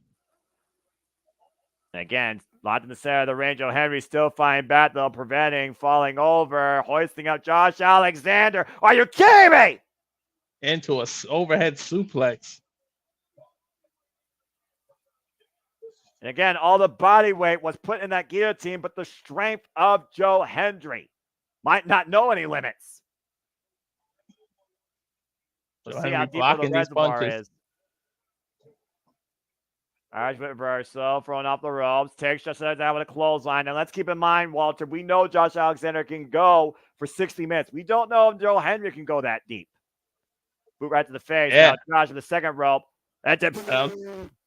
Joe taking a page out of another Joe's playbook. He talked about the all-time greats that motivated him, like AJ Styles, like Sting, like Samoa Joe. To your point with that, nope. Fall away slam. That's shades of Scott Hall. And a kippa, beautifully executed. Landing driving right in this wave of emotion. Looking to rock San Antonio, Texas tonight. Will we get a standing ovation, Noah? But regardless, you know you're going to get one from me because I believe. And San Antonio, and the music stops dead there. Pop-up power bomb! Planted cover to no. Damn, that came out of nowhere, that pop-up power bomb, the way he reversed Josh Alexander's momentum. Yeah, again, Josh Alexander's momentum playing against him there. Here's a "We Will Rock You" again. Joe Hendry looking to punch his ticket towards the dream of being a TNA World Champion, and Josh again going to the outside. Again, the veteran instincts. 19 years in the game, as you said. Doesn't need the clothesline. Big boot. Rocks Joe Hendry. Now both men on the outside. You can do a lot of damage out there, preventing collision with the ring post. Trying to drive him. Escape. Yeah, trying to do the same he did last week, Joe Hendry on Impact. Joe Hendry hoisting up Josh Alexander on the shoulders. Well, what's Josh freaking here? Oh! Dropped him. I thought he was going to go for like an F5 out of that position. Just a trust fall on the floor. Chest first by Alexander. Rolls him back in the ring now. Both men in the ring. Well, before the 10 count, by the way. Wait, what's he thinking here? Hoisting him up. Razor's Edge? A little bit of a cheap note there to Josh's former partner, Eagle Page. Razor's Edge, Eagle's Edge, we're going to call it. And a bat breaker instead. Cover by Josh. 2 count on Hendry. It's going to take way more than that to keep Joe Hendry down, I believe. Yeah, double underhook. Almost looked like he was looking for the C4 spike, and he might have just literally decided to turn into a bat breaker. Still a very vicious move by the walking weapon. Henry's down now. Alexander. Josh looks like he's thinking, what do I got to do here? Pounding into the mat, trying to motivate himself. But again, you look at this man's return to TNA. It has not been with any sort of freaking motivation or momentum. No, I really don't even know what made him go heel. Just pure envy, jealousy, I guess. Or self-disappointment. You be the judge. Back body drop by Joe Hendry. Trying to give himself some critical time here. Hoisting Josh up and over. Lands on the apron. Looks for a shot. Josh catching him, though. Watch out, ref. Sends Joe Hendry face first to the turnbuckle. And we're seeing how deep Joe Hendry can go against the standard. Where the standard says you can't get any better, as Hendry splits the uprights of the walking weapon. Ouch. A little bit of payback for what happened to him at Slammiversary. Now just teeing off with these uppercuts here. Right in the walking wiener. Damn it, Walter, you freaking idiots. Josh Joe Henry meeting Alexander. him at the top. Yeah, I'm about to say, Joe Henry on the inside second, Josh Alexander outside second. Might be looking to hook him up for a massive superplex. Josh with the body shots, though. Oh, we might get a sunset flip into a power bomb. Oh, wait a minute. Oh, God, Avalanche avalanche slam. Hendry with What? the cover. Do we have a winner? No. Not enough, says Josh Alexander. Two and a half. Take another look. Yeah, I'm about to say, look at the way. Look how far he froze him, by the way. Quick crawl in the cover. Split second margin there, saving Josh Alexander. Literally from the corner all the way to the middle. Again, the most impressive thing in this match is the strength we see that Joe Henry possesses right now. It's the strength right now. We know Joe Henry can wrestle, but the power he's bringing out against Josh Alexander, you can't take that lightly. No. At the same time, you can't take Josh Alexander lightly either. Massive uppercut. Joe Henry right now. Uppercut of the European variety. How fitting, considering he's from Scotland. Uh-huh. Oof, big boot. Ooh. Answered in kind by Josh Alexander. Forearm strike by Joe Henry. Catches the arm. Back elbow strike. Rolling elbow. And Alexander taken down with a chop. Sort of a discus chop. Hey, Joe Henry getting the bear of that exchange. Uh-oh, ankle pick. And ankle lock applied again. In the center of the ring, Noah. And he's got him grounded this time. Joe Henry's far from the ropes. We know what happened when Kurt Angle used to grapevine people. What's Joe Henry going to do? Is he going to reverse the pressure? Is he going to find a way to the ropes, or is he going to actually tap? If you can believe that. Can he find the motivation to get to that rope? The pain's got to be excruciating, though. But how far is the drive for Joe Henry to prove a point? Pain the fans believe. Does Joe Henry truly believe as he forces the rope break? Alexander has to till the count of 5, 4. Oh, let's go. Well, again, what would Josh Alexander prove if he got disqualified? Wouldn't prove nothing. 4.9 seconds, practically, to your point, for added punishment. You can do a lot of damage in those 4 seconds, believe it or not, when you got somebody's ankle like that. You can't appreciate Josh Alexander's action and attitude as a way, but you got to respect what the walking weapon has been to TNA Wrestling. And I feel that Josh thinks the fans forgot that. Clearly they haven't, as we got dueling chants here. And Josh just slapped Joe Henry, which might have been the biggest mistake of his life. Couple of elbows. Now Henry grabbing both arms here. Both men face to face. Ooh, cross to the corner. And thrown it awkwardly into the turnbuckles. Ooh, stopping a mud hole now. What? And walking it dry. Referee creating separation here. Again, emotions right now might be riding higher. Oh, no! Ref bump. Low blow. Here comes the same low blow. Kick to the midsection. Dan Spencer's down. Double underhook. Josh Alexander for the C4 spike. Joe Henry, though, transition. Wait a minute. Did he just pick him into an ankle lock? He did! Ankle lock applied by Henry! Imagine the statement here if Josh Alexander taps out to his own move. But the ref is out. It doesn't matter if he taps right now. He's tapping. He's tapping. Joe Henry should be the winner. But the referee didn't see the tap, Noah. I still can't believe that Josh Alexander, perseverance or not, just tapped out to Joe Henry in an ankle lock. I smell a low blow coming. But Henry hooking up Josh Alexander, looking for a standing ovation. Another low blow. Shades of the last time these two men were in the ring, the same ring. And just like that, Josh bringing the straps down. Wait a minute. I think Joe's standing up. Hey, did he have a cup? Did he have a cup? Joe Henry was ready. Oh! A standing ovation! For that into an ankle lock! And an ankle lock reapplied once again! Referee This back is the- up to speed. Referee's conscious. Will Josh Alexander tap?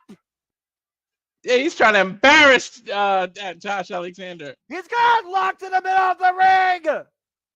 And he's got his knee on the back of his shoulder. That's it. That's it. Joe Hendry wins. By submission, using Josh Alexander's own hold. What can Josh Alexander say now? Do you believe in Joe fucking Hendry now? Noah, how embarrassing is that?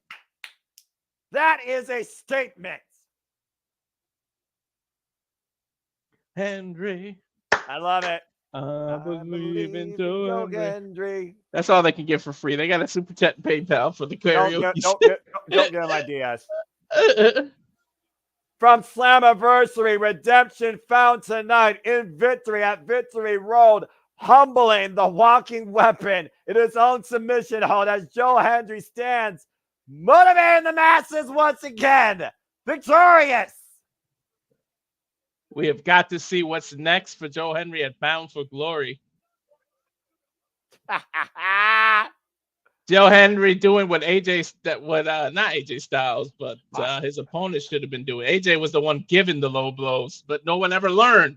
Yeah, well, clearly Joe Hendry, he came prepared tonight and taught Josh Alexander a much overdue lesson. Believe in me. The biggest win of Joe Hendry's career, submitting the former longest reigning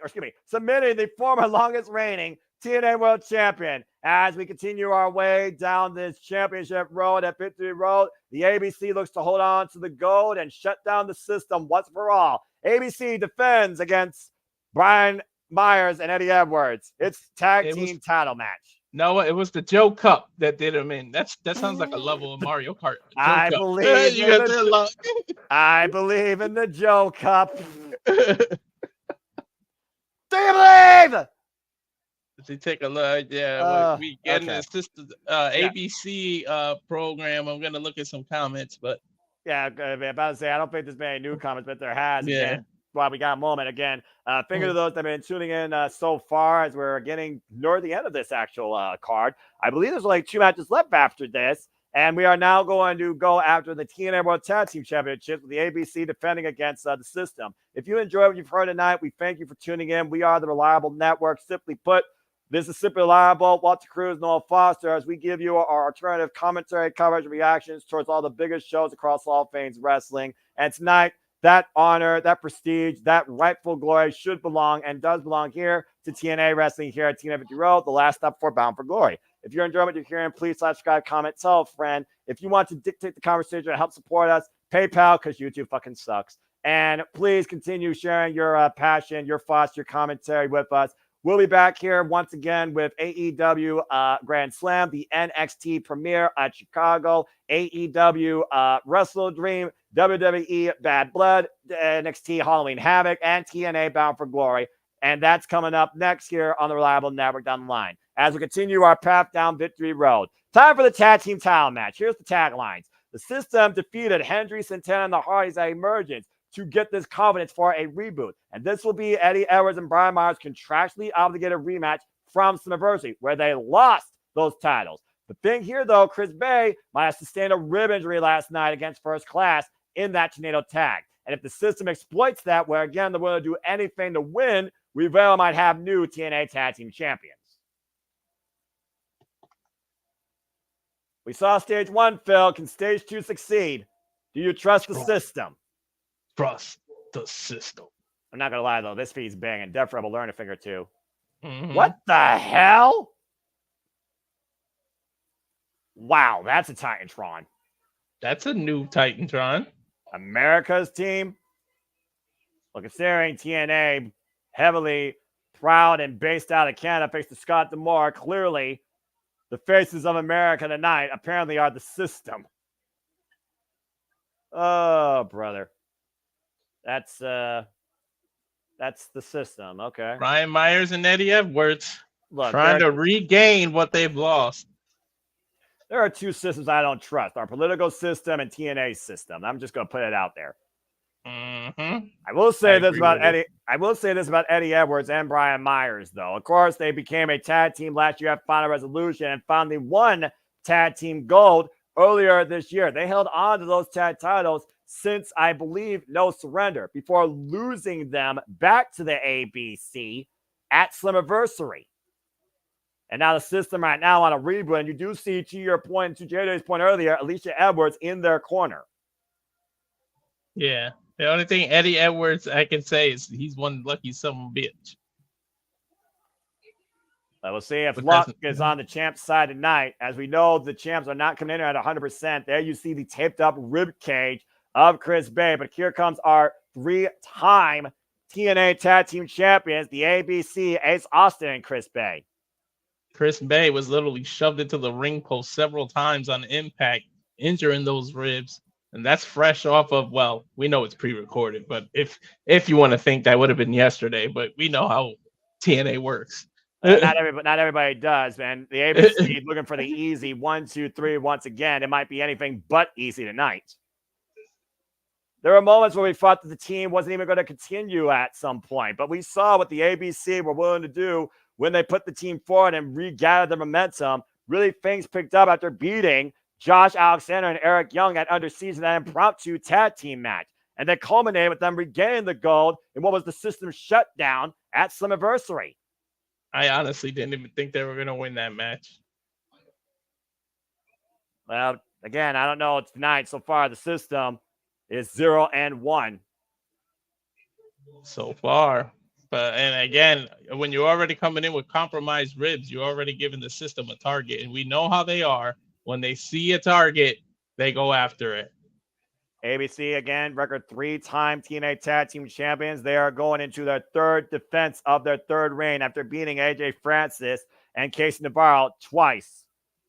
Chris doing the smart thing by not starting. Come on, you got compromised ribs. You don't want to be the one to start. He is going to start against Brian Myers.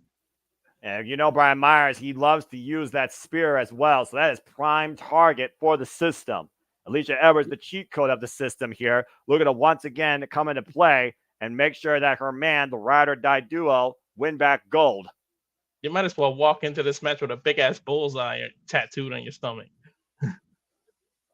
Again, the system, whether or not you trust it, whether or not this reboot is successful, really could hinge off this match. And let's also keep in mind, Brian Myers and Eddie Edwards are also coming off a loss last night against the Hardys, who won earlier tonight.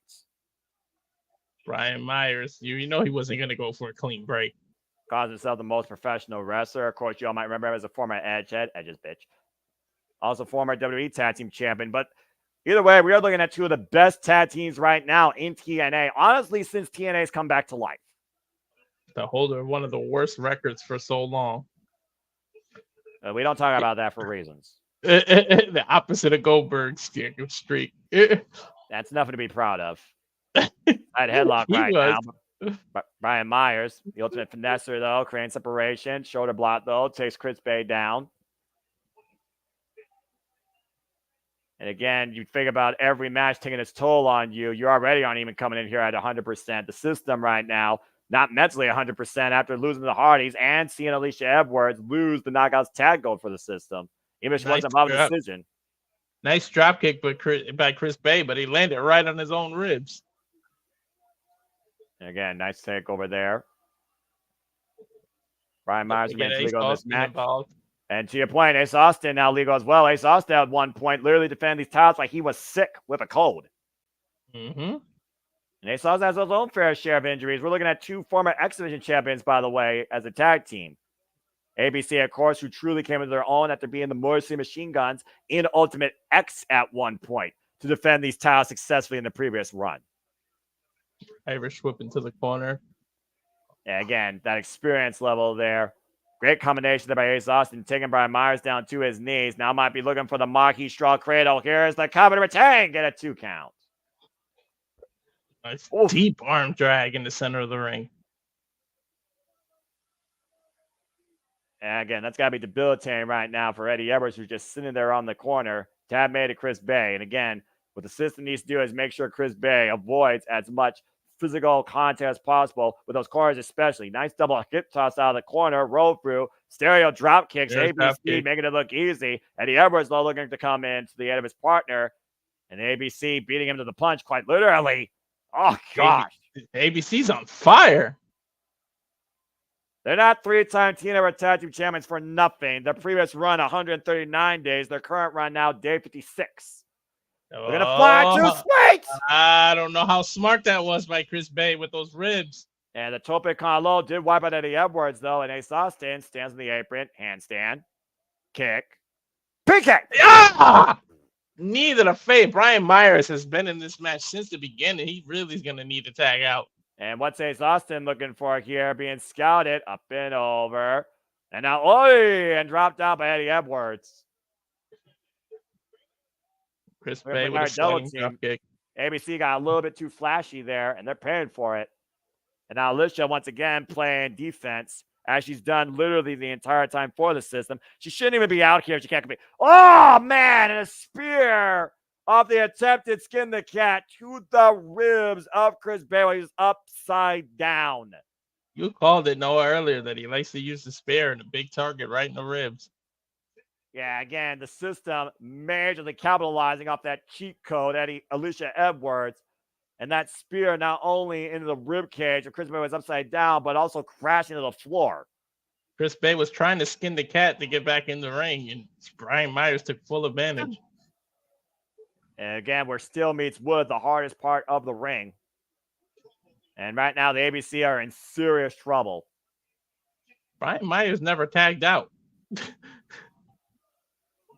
The audience letting everyone know what they think about the system, and I agree. FTS. We'll shorten it here.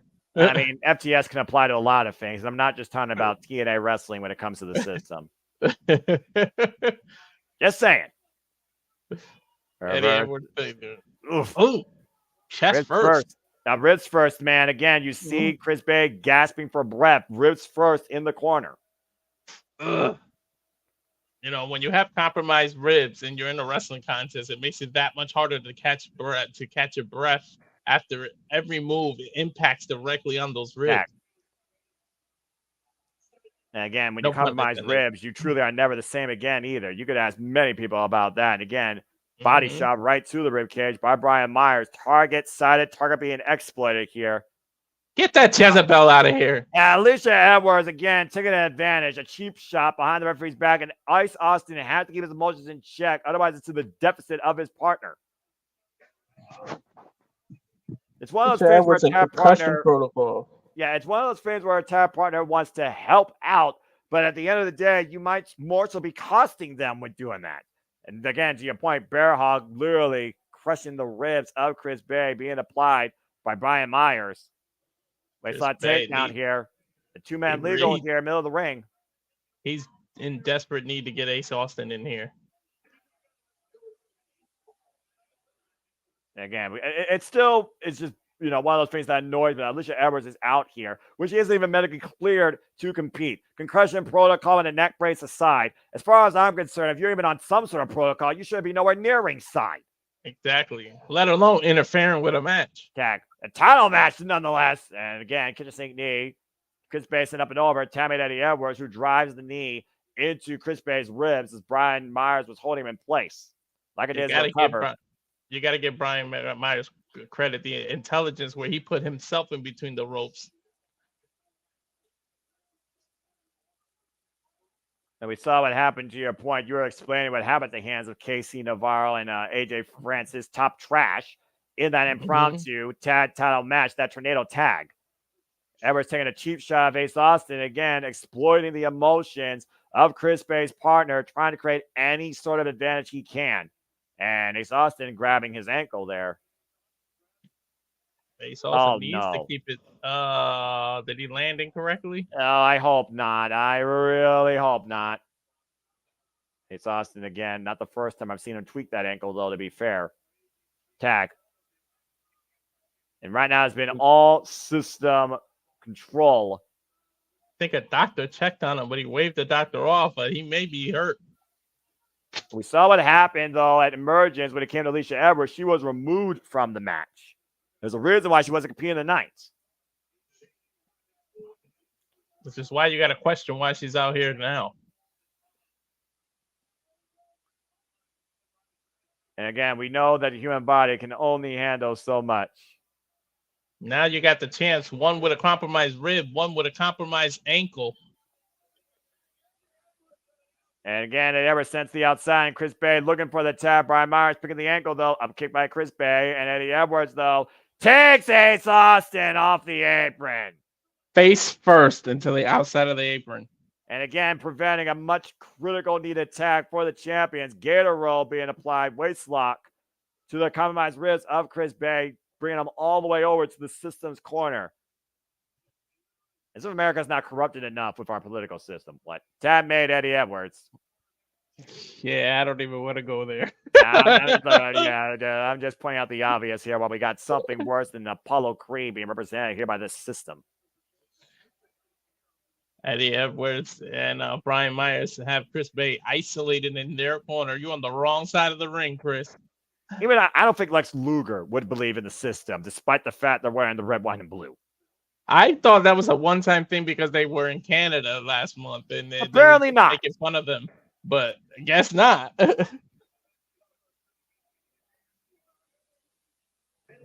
I really thought that's why they went All-American. It was just like an FU to Canada. Cover. Kick for the tag team titles. The 2 count there. Action has definitely slowed down. It's been a methodical dissection of Chris Bay by the system. And again, the audience right now might be getting into the head of Eddie Edwards. And Eddie Edwards, if I was him, I'd just stay on the attack. Again, you might be in control, but all it takes is 3 seconds. Don't give your opponents a moment. Especially after Alicia Edwards created the perfect advantage for you. Off the ropes. Exactly. They, though, with the upkick to Eddie Edwards, blocking the double team. Now trying to hook Brian Myers. Drop kick to the ribs by Hook. Powerbomb backstabber combination. Oh, those ribs are done, Noah. Hook on the far leg, and he's not quite done yet. 2 counts. Painful, brilliant combo by the system there. As much as we talk about the system, we cannot take anything away from them. They're former tag team champions for a reason. Yeah, and they also have those titles for a reason, as long as they had, with wins over the likes of the Hardys, the Nevis, and Speedball Mountain. Bit by bit, Chris Bay is literally being worn out completely before that bar hits E.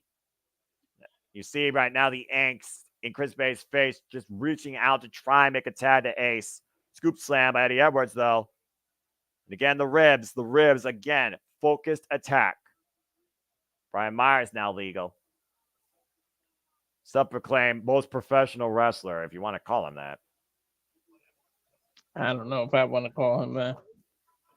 And look, he may have been part of creative wrestler. He may still lead that where he's helped the likes of Chris Statlander, but I hold this guy to a certain status quo, and it definitely ain't most professional. In the words of Joe Henry, he will always be Edge's bitch. Shot again by the system to Ace Austin. Back of the head. Eddie Edwards, though, coming in. Chris Bay finding out of the system's corner. Looking for the tag. Another knee to the ribs. Chris Bay is in desperate need of a tag, man. Double underhook. A Tiger Driver. Reversal. Cover. Hook and 2 count by Bay. Tag out, Chris Bay. Sidestep. There goes Brian Myers. Looking to take care of that problem. And again, so close to the tag. Insiguri rocks Eddie Edwards. Critical moment here for the tag. Ace Austin stands ready, reaching out as far as he can while grabbing that tab rope to make sure it's legal. He's bouncing. I think his ankle's okay, Noah, because he's pretty much bouncing up and down on it. He's just waiting to get unleashed. And again, Brian Myers. Oh, it's a high kick. Preventing the tag, and finally the tag made to Ace Austin as Brian Myers might literally have his head taken off. Ace Austin now legal with Eddie Edwards. Ace Austin had to tag himself in. Well, he had to turn this match around for ABC. Off the ropes, up and over. Take over to Harris. Takes Eddie Edwards up and over. Brian Myers, how's he still cognitive? Near the midsection. Rising knee strike. Russian leg sweep. He's going to go for a standing shooting star press. Click. Boom! Jumping leg drop, and it looks like if he tweaked his ankle earlier, he got back in order. Not showing any signs right now of an injury. Just May teeing just off be against pure Eddie Edwards. adrenaline, though. The hot tag is what I have to call it. The Irish whip and Eddie Edwards. Ooh. Front of the corner, face first. Ace Austin out of the corner. Catches Holy him. hell. A rolling kick. The agility. Wow. House of Cards collapsing at Edwards' head on the canvas. Cover to retain. Brian Myers with the save. Brian Myers able to save at the last second. You got to think that might have been it if it wasn't for Brian Myers. And about to say, trying to score a win here like the San Antonio Spurs. Nice super kick right to the ribs again. Chris Bay's not legal, though. Yeah, that's why they need to stop focusing on him. Ace Austin's behind them. And going for the double team. His partner. Again, great awareness of the corner. Oh, double stunner! Covered by Ace to return kick out. Cutters, we should say. It was only one stunner. I was about to say, yeah, the double cutters. Great resilience, great awareness brought again by both these teams that have been an instant classic of a rivalry this year in TNA wrestling. These two are athletic, man. And right now they might be setting up for the 1, 2, 3. Brian Myers coming to his partners. They had the sidestep there. And again, trying to play interference. ABC cutting him off, though. Eddie Edwards still legal, by the way. And now looking for the launching pad. Too sweet, denied. Meanwhile, boom! Bomb! Cover to win the titles. Kick out by Bay at 2. No, nobody wins in any company with a Blue Thunder bomb. Damn it! I'm glad because that means the system would have won. That's got to be the least devastating move in professional wrestling. Yeah, spinning back heel kick. Roster cut! Clothesline by Brian Myers to Ace Austin. Myers obliterating Ace with that clothesline. Yeah, literally almost took its head off, literally. Then toe of the boot again, right into the ribs. The ribs have been the most heavily worked spot here in this entire match. Take a look at the replay here. Looking for the 1, 2 sweep. Blue Thunder bombs. Brian Myers was keeping Ace Austin away from the cover, and Chris Bay somehow able to get the show up at 2. And then Ace got his head taken off of that roster cut clothesline. Blue Thunder Bomb is such a beautiful move. It's a shame that no one ever loses to it. Mark my words, someone will. Rolling elbow strike by Chris Bay. And Alicia again. And there she is again. That cheat code picking the ankle. The spear by Brian Myers to Chris Bay. Boston Knee Party. Has the system done it? They have. We have new tag team champions. The system have regained the tag. They lost the women's tag, the knockouts tags, just to gain the. Wow. The system worked.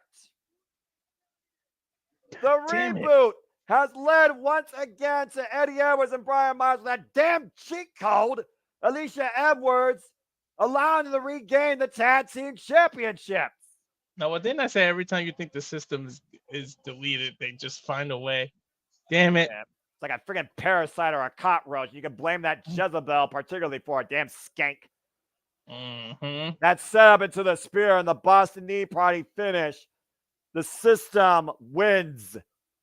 Anybody who's on concussion protocol, like you said, any kind of protocol, you shouldn't be anywhere within 10 feet of that ring, let alone interfering with matches. As much as I hate it, you still have to respect the effort in that tag match, and they did what they had to do. Now 3-time TNA Tag Team Champions. Whether or not you trust the system worked. Coming up next, why the nightmare of the system regaining control of TNA might be looming. Jordan Grace looks to put a different nightmare to sleep. Jordan Grace defends the TNA Knockouts World Champion against NXT's Wendy Chu, and that's our semi-main. The system is 1-1 tonight. Can they get the big one now? We'll find out after this match here. Let's go ahead and talk about what has been the greatest thing to happen in 2024, arguably NXT NA. The liaison now of NXT NA, the daughter of the director of a party, Santina Marella, Ariana Grace, who led Carmen Petrovic to challenge Jordan Grace for the TNA Knockouts World Championship in her latest open challenge here at TNA. But when the lights went out after victory, Rosemary, the latest disciple of Wendy Chu, Apparently, the two have put the Juggernaut to sleep. It was this past Tuesday that the TNA Knockouts World Champion defended on NXT. And so Ruka answered the call. And as she was on the verge of hitting and facing a wipeout, the lights went out off the Muscle Buster. And once again, Rosemary and Wendy Chu struck, choking out the TNA Knockouts World Champion. You gotta wonder what role Rosemary's gonna play tonight. But we saw what happened when Kalani Jordan took on Wendy Chu back in NXT No Mercy. She was able to find a way to put her back to sleep. Can Jordan Grace do the same? Why she's been unopposed, unstoppable, undefeated since TNA. And we are set here for our semi-main. Here you got the tail of the tape. Wendy Chu, Jordan Grace, not much of a difference in height. Jordan Grace with the Juggernaut driver. Of course, Wendy Chu with the sleeper hold. Accolades, though, Jordan Grace, the trailblazer, the history maker. 3-time Knockouts World Champion, Royal Rumble entrant, 1-time Knockouts Tag Champion, first ever Digital Media Champion. Why Wendy Chu looks to become the first active WWE wrestler to capture a TNA championship. Can she do it? That's the question we're going to find out in a moment.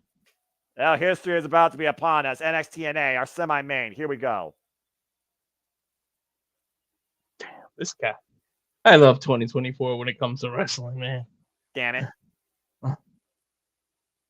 We don't know what's in that pillow either, by the way. We've seen her sneak some items in there. Yeah, and none of them are friendly for your local slumber party. Mm-hmm. You gotta love this new version of Wendy Chu, though.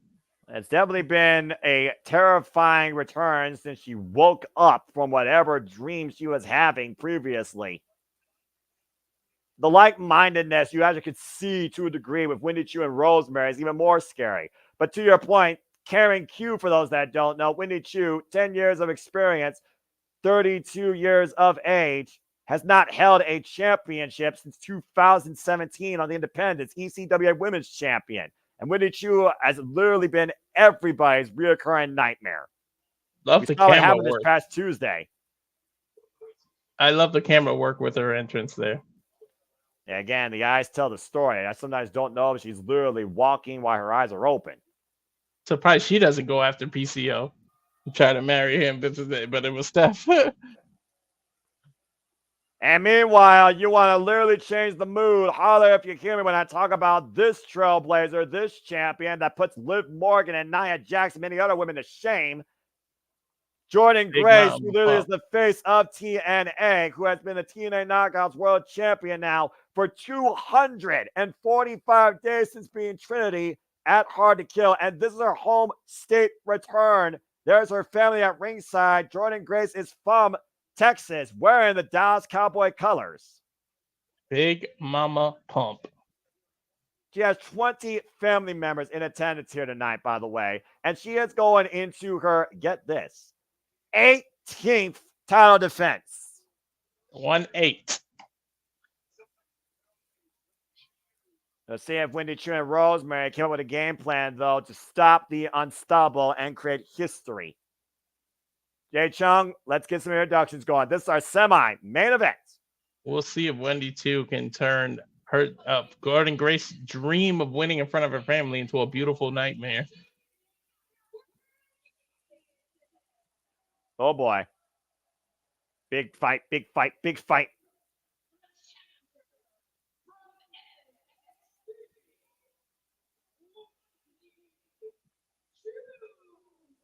Oh, boy. That is a spooky summer. Yeah, accurate. 10 years of age, 10 years in the game, 32 years of age. And then you got Texas's own, 28 years of age, 13 years in the game, Big Mama Pump, the Juggernaut. And the premier women's champion of the business, Jordan Grace. The problem is we know how wrestling is when people are in their hometown. And you see the emotions written literally all over Jordan Grace's face. Great reaction, of course. Great reception. We saw what happened when Thunder Rosa literally, of course, came back home to Texas and beat the Virtuosa.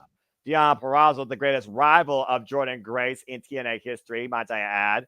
As we got the prestigious TNA Knockouts World Champion held up by Paige. All women's contest here. History being made here. NXT versus TNA for the Knockouts Gold on a TNA Premium Live event.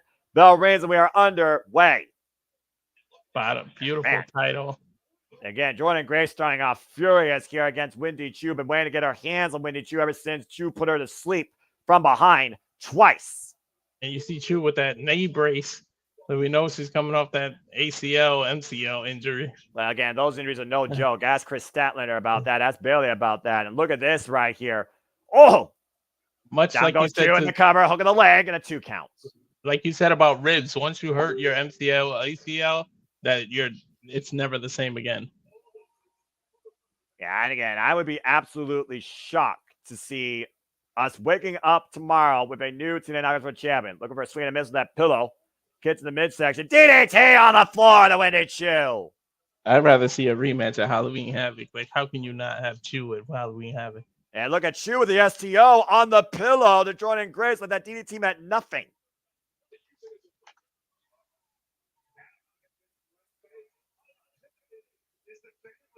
And Jordan Grace family unintimidated right now. And Jordan's grandmother just took Wendy Choo's pillow. Whoa! Jordan Grace hugging her grandmother. Hey, Grandma Grace knows what's up. Behind every great person, there's a greater mother, I like to think. Never mess with someone's grandbaby. And it slides underneath the bomb rope. Though both women here, opposite sides of a corner, chop to the head. The hell was that? What the hell was an open hand chop to the head? Chop to the head, like literally just. And then Jordan Grace got caught by a kick to the side of the head. Wendy Choo with a stomp while Jordan Grace is hung up across the ropes here in the corner. That was pretty much a blink. Robert. Yeah, blink and you miss it. I know exactly what you're saying. You're a little bit caught off there, Walter, with that. Yeah, it was just hilarious that you wouldn't expect that from Jordan Grace. The two with a neck twister. Ah! Yeah, about He's not a chiropractor. Yeah, about to say, we talked about title matches here tonight. We are 3 for 3 in titles changing hands here. Why Norris does think that the titles are not going to change anymore. And this is our semi-main. And again, if the title change hands here, Wendy Choo will make history being the first active WWE wrestler to win a TNA championship. What does that say about TNA? Your Knockouts title is over on a whole nother company. Let alone a brand that was once known as developmental, but arguably is better than Raw and SmackDown, if I'm being honest here. Nice cartwheel elbow at Wendy Choo, followed by a running. And that's no disrespect to anybody. That's a cover here by Wendy Choo, and Grace gets the boot on the rope. And no disrespect to anybody that's like bootleg Bloodline, bootleg Judgment Day, but I am what I am. Yeah, NXT is definitely superior than Raw and SmackDown right now. For a wrestling fan, yes. For a sports entertainer, yeah, you probably will be questioned. Why do you think NXT is the one that interacts with TNA? Because otherwise it would have been the main roster. Because Raw and SmackDown don't have the balls. Exactly.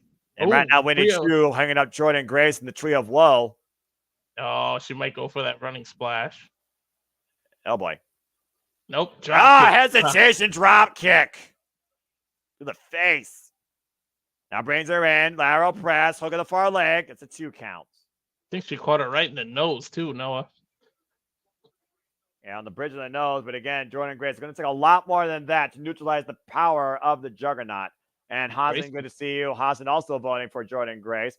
Jordan Grace, by the way, who's defended this title against the likes of Steph DeLander, Delta Down Under in Australia, Tasha Steelz, Michelle Shaw, Ash by Elegance, NXT's Izzy Dame, So Ruka, Stardom's Megan Bain, NXT's Carmen Petrovic, as I said most recently, and most recently also here in TNA, a match by Elegance that was anything but elegant against Ash by Elegance,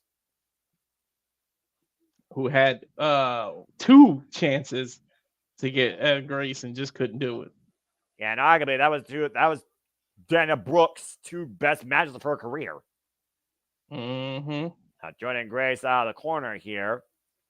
Up to the second rope, and Jordan Grace looking to hook Wendy Choo, possibly for a massive superplex. Looking to center in the hard way here. Of course, the first time we saw NXT TNA come to life, it was Tatum Paxley that took on the Juggernaut. And again, in a wonderful contest. And about to say, Winnie Chu's face driven into the knee. Oh, imagine that staring at you. Massive headbutt by Chu. The resilience of Winnie Chu and Jordan Grace coming in with an uppercut receipt. Both women on the top rope. I think she's going to put her on her shoulders. What she's going for here? Avalanche power slam, Noah? Oh, boy. Look out down below is all I got to say there. The height and power advantage. Again, the height advantage minimal. And Chu with the sleeper hold. On the corner. This version of the Cobra Clutch that Lydia has put down Jordan Grace. Oh, man! Both women. Nice reversal by Jordan Grace. Both women down in the middle of the right. Yeah, brought her down the hard way to force the break. Women's professional wrestling, damn it. Yeah, again, watch this incredible desperation move, if I'm being honest here, and risk taken by Jordan Grace. Definitely desperation. Split decision there, where Jordan Grace might be preserving her TNA Knockouts World Championship. You see Chu right now, though, again, showing no signs of weakness or fatigue or fear. And hoisted up, power slam by Jordan Grace again. And Grace waiting for Chu to get up here. Hoisted up again with another power slam. Again, Rosemary know to be found disciple of Wendy Chu, as we learned that little vignettes bedtime story. Elbow strike, side of the head of Grace here. Hoisted up again, the fireman's carry. Steamroller, Death-Eye driver, and cover. Lateral press to retain. 2.5. Whew. TNA champs ran out loud and proud, but I will give NXT where credit's due, where you might be looking arguably at the second best women's division right now on the Western Front. And Jordan Grace might be looking to hook Winnie Chu for that pump handle, that juggernaut driver, clubbing shots to the back and the front. Just wearing down her challenger. She's trying to go for the pump handle slam, but Wendy Chu having none of it. Going to face first the second turnbuckle. It's a boot up. Oh! Back elbow strike. Back fist, man. Spinning back fist. That was nasty. What is this? Vertebrae? Vertebreaker? Look at the strength. Vertebreaker! Hook on the leg! Wendy Chu kicks out at 2. You got to give Chu credit for kicking out of there. She hit that smack dead in the middle of the ring. Perfectly executed vertebreaker, running in deep hook of the far leg. And to your point, Chu somehow finds a way to survive. When gold is on the line, that little rush of adrenaline, man, people just kick out of things. Wendy Chu has never looked strong in her career in WWE besides this wake up. Mm-hmm. As Deonna Purrazzo couldn't be happier. The Virtuosa. Of course, Deonna Purrazzo, a friend of Karen Q. And like I said, Deonna Purrazzo, who defined the Knockouts division for 3 years straight, while Jordan Grace defined TNA since the start of 2024.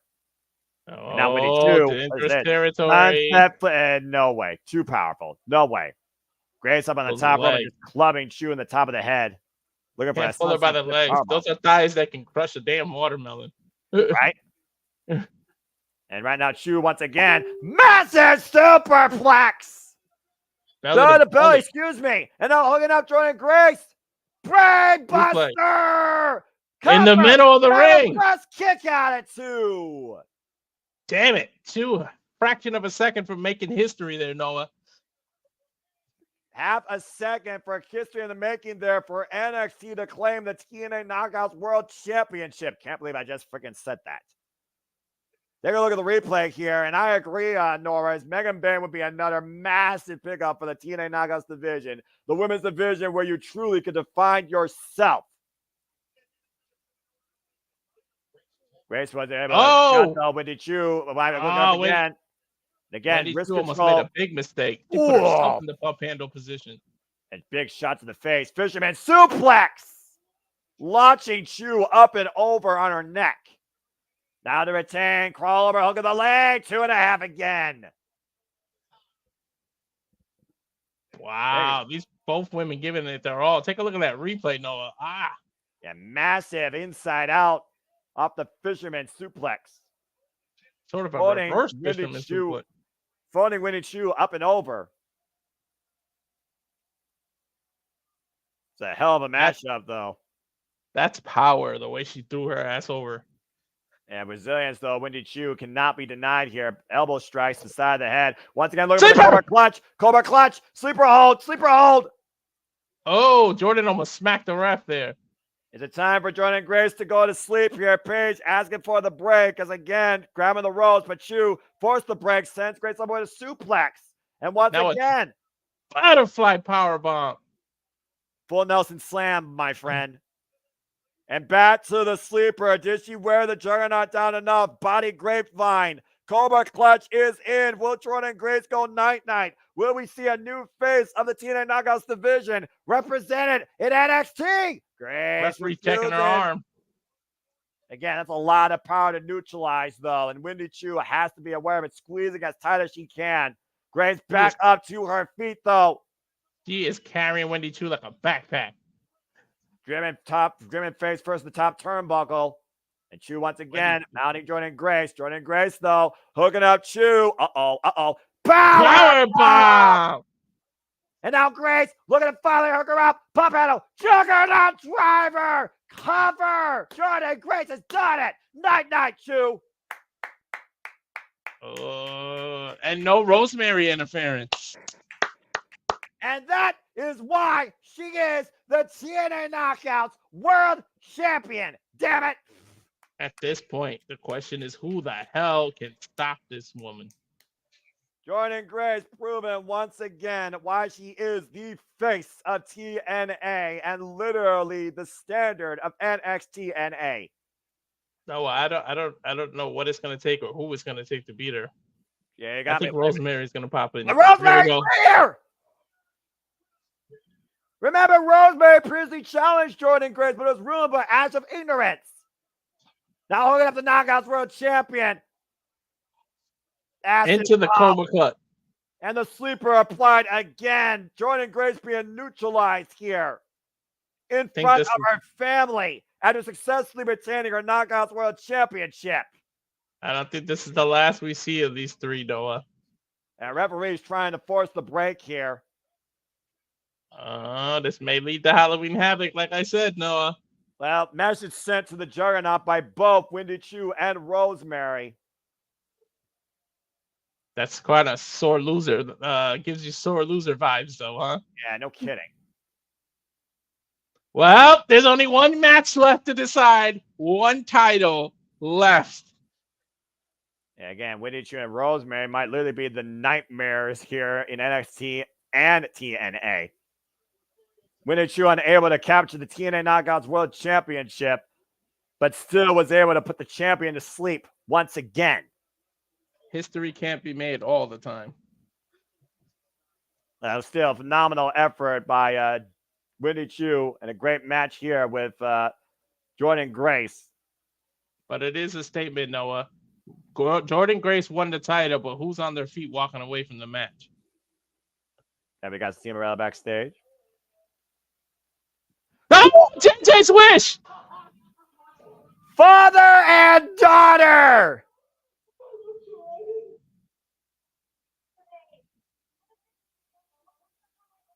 Would be professional. One on his own. You are growing up. You are growing up.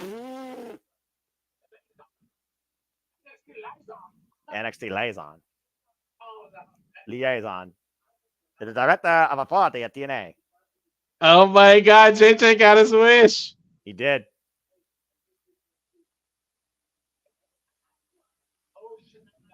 No shenanigans. No monkey business.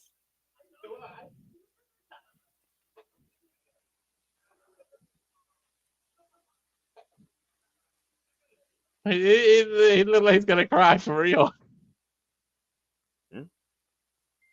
The hell was that look about?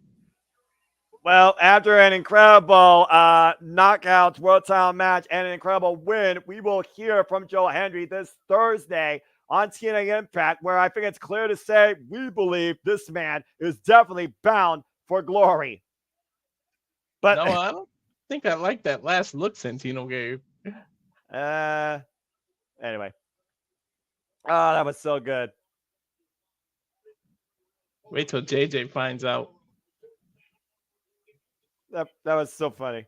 Anyway, as we continue our raid to Bound for Glory following Victory Road, 2 weeks from tonight, they will be in South Carolina on Saturday and Friday, the last days of September. And again, next time we cover TNA, trying to get ourselves together here, we'll be covering Bound for Glory, and that'll be October 26th. So mark that on your calendars for us. It's the next time TNA is on pay-per-view. There's no special before that, as the total nonstop action fall has officially begun for TNA's remainder of 2024, as they basically talk about calendar dates. Of course, we also will be covering Turning Point Friday, November 29th from WrestleCade weekend. That'll be in Winston-Salem, North Carolina. I can't believe we freaking got that. That was awesome. And Final Resolution will be the final stop on TNA's 2024 calendar year, coming from Center Stage, Atlanta, Georgia, Friday, December 13th. And DJ Mutt King, good to see you. And real quick again, everybody, thank you all for tuning in. Hope you've enjoyed our ride along, our coverage, our watch along here, and reactions to Victory Road. But as my friend alluded to, where titles have changed hands except so far for the Knockouts World Championship,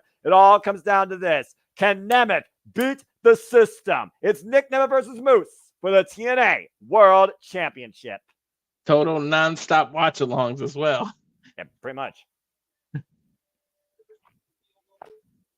On a night where we saw the formation of a new team with Jake Something and Hammerstone beating Macklin and Eric Young, where we saw a brand new X-Division champion crown as Speedball Mike Bailey got the better of Zachary Wentz, where we saw the system cheat and work again as Eddie Edwards and Brian Myers reclaimed the tag team gold from the ABC, where Spitfire went do or die and won the Knockouts tag team titles from Alicia Edwards, who didn't compete, and instead Tasha Steelz and Masha Slamovic.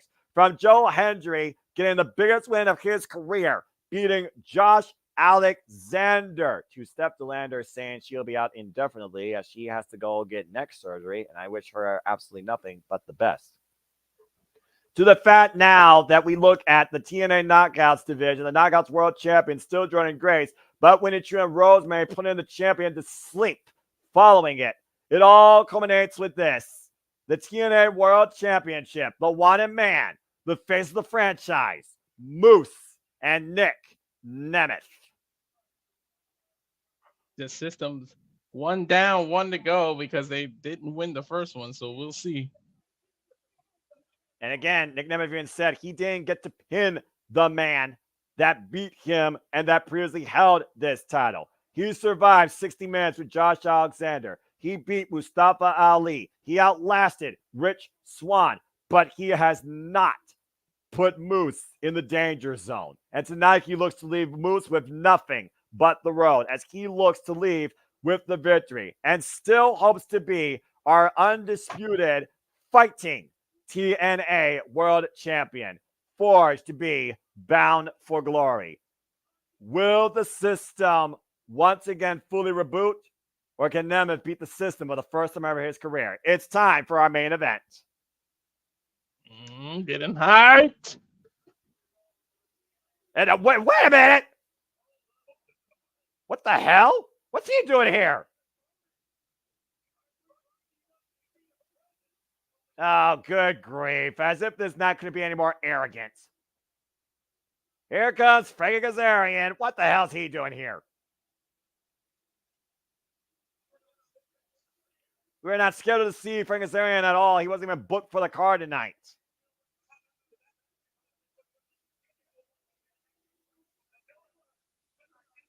I don't know necessarily what this is about. I know that Kazarian said that he wants, of course, to be involved in the TNA World Championship picture, but he's not even booked for tonight. Special guest commentator, maybe? No, special guest commentator, my ass. The self-absorbed ego who literally lost to Nick Nemeth at Summiversary for the TNA World Championship. Oh, somebody taking a page out of MJF's book.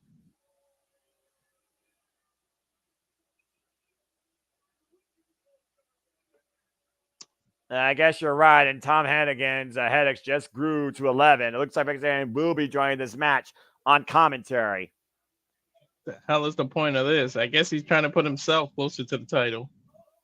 Well, let's not forget that he and Moose once were on good graces about I would get a match for the title. But again, Nick Nemeth, he's the one that beat Frank Kazarian for the TNA World Championship in that six-way eliminator at Slammiversary. I expect a lot of shenanigans here tonight. Shenanigans City, much like us on Saturday night. Stay tuned. Yeah, about to say, stay tuned again, folks. As Walter alluded to, we'll be back here tomorrow night on the Reliable Network with the Saturday Shenanigans, hosted by the Renegade Wrestling, JJ Williams. He and a cacophony of people will be along for the ride, and who knows what might be discussed, whether it's something wrestling, PWI, etc. And here comes the face of the franchise. Maybe the fallout of Victory Road. Possibly. But we might talk a little about it after. I still say, hats off to the women and everything. I still think the X Division stole the night so far. Well, they usually are the ones that literally steal the night, and the women was a close second. But I think here, Nick Nemeth and Moose is out to prove a point because it's for the TNA World Championship. You hold this, you're the damn best. Simple as that. And Moose is looking to prove that once again. Leader of the system, former 3-time TNA World Champion. We already saw the system go 1-1 tonight. And Noah, he is walking with a purpose. I think he just told the system to stay behind. But again, Moose, 6'5", 255 pounds. He needed to move the spear. He is a former 2-time TNA World, 2-time Piece of Fire winner, 2021 Call Your Shot Gauntlet winner. 2021 Call Your Shot Gauntlet at Bound for Glory was the first time he won the TNA World Championship, Impact World Championship at that time. If Moose is able to reclaim the TNA World Championship, then this system reboot I would consider a full success. I would too. I do like the robe though. I gotta give it to Moose. And not since Bobby Roode and Ric Flair have robes been pulled off to such a pristine degree. I didn't even realize he was 6'5". And again, keep in mind, in the main event of Slammiversary, he came in as champion, but lost after being pinned by Joe Hendry. As we see the wanted man, Nick Nemeth, getting ready to try and take down the franchise and the system.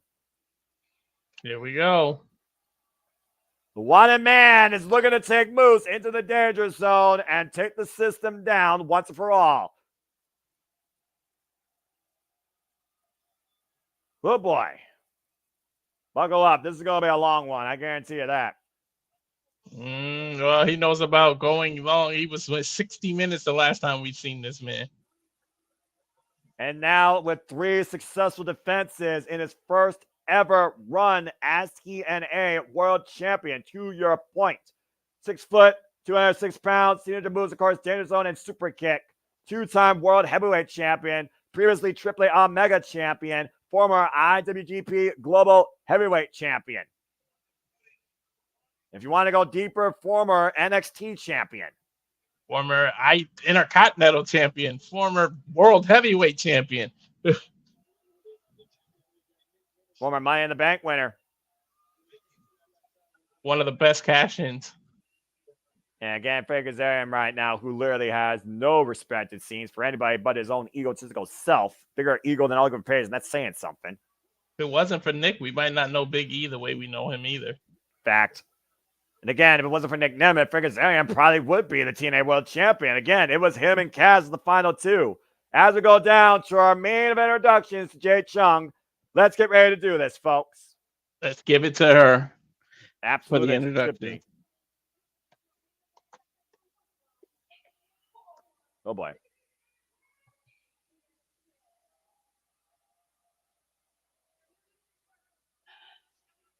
Challenger. Representing the system and Moose Nation. He is Moose, 40 years of age, 12 years in the game, trained out of the Ring of Honor Dojo and by Scott D'Amore. Coming in from NFL to pro wrestling full-time. From Cleveland, Ohio, the champion, 206 pounds. Kent State alumni, undefeated in collegiate wrestling, 44 years of age, 20 years in the game, trained by the likes of Al Snow and Lance Storm. Our current TNA World Champion, the wanted man, Nick Nemeth. And Nick Nemeth, by the way, is the 60th TNA champion in this company's history. Referee holding the title over his head. Well, do you know what to do? Oh boy. Checking on both. Here's the bell, and here we go. And again, you look at the tail of the tape here, I've got to give strength and power to Moose. You look at the height advantage, you look at the size disadvantage on Nick Nemeth's side, though. We know Nick Nemeth can go into the deep zone. We haven't seen Moose go to 60 minutes either. Shoulder block here, but we also have seen Nick Nemeth fighting harder than Moose as of late. It was even brought up during emergence that 8-man tag. Think about how much Moose was actually physically involved. Clearly, Moose had a plan to condition himself for this system reboot, as he likes to call it. JJ definitely pointed that out, that Moose was just getting tossed around, not really doing too much. But here he is. And that hunger, when you had that title, when you've reached the mountaintop and you fall off, you always want to go right back up. So can Moose do it tonight? We've seen the system win tag gold. Now can they win the main gold? Drop kick! And let's also just put this out here. The first time these two faced each other, it's the second time ever won one matchup, okay? The first time these two faced each other was Rebellion. There was a point where Nick Nemeth had Moose's shoulders pinned him out for 3. Oh, God, what a power bomb. And if it wasn't for the system getting involved, Nick Nemeth had a huge chance of winning the TNA World Championship that night in April. Yeah, we've seen the physical shoulders down for more than 3 seconds. And right, Nick Nemeth with the scoop slam. I'm a little surprised Moose sent the system back to the back. Well, I mean, originally they did say the system is willing to do anything to stay on top, let alone get back to the top. And it looks like Moose, though, maybe a different mindset here. Maybe he feels he has something to prove.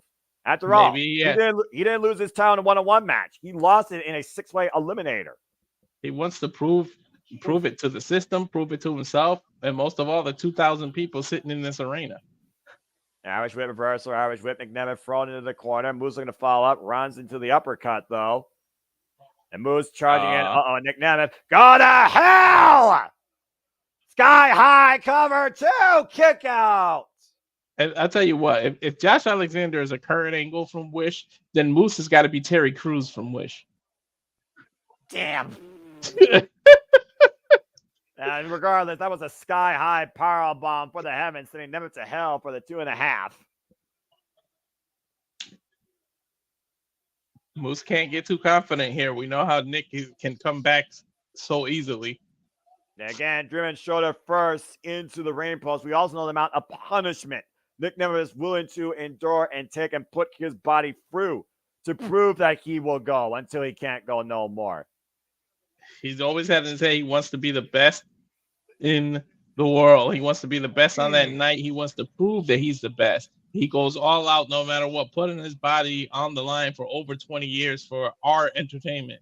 You got to give it to Nick Nemeth.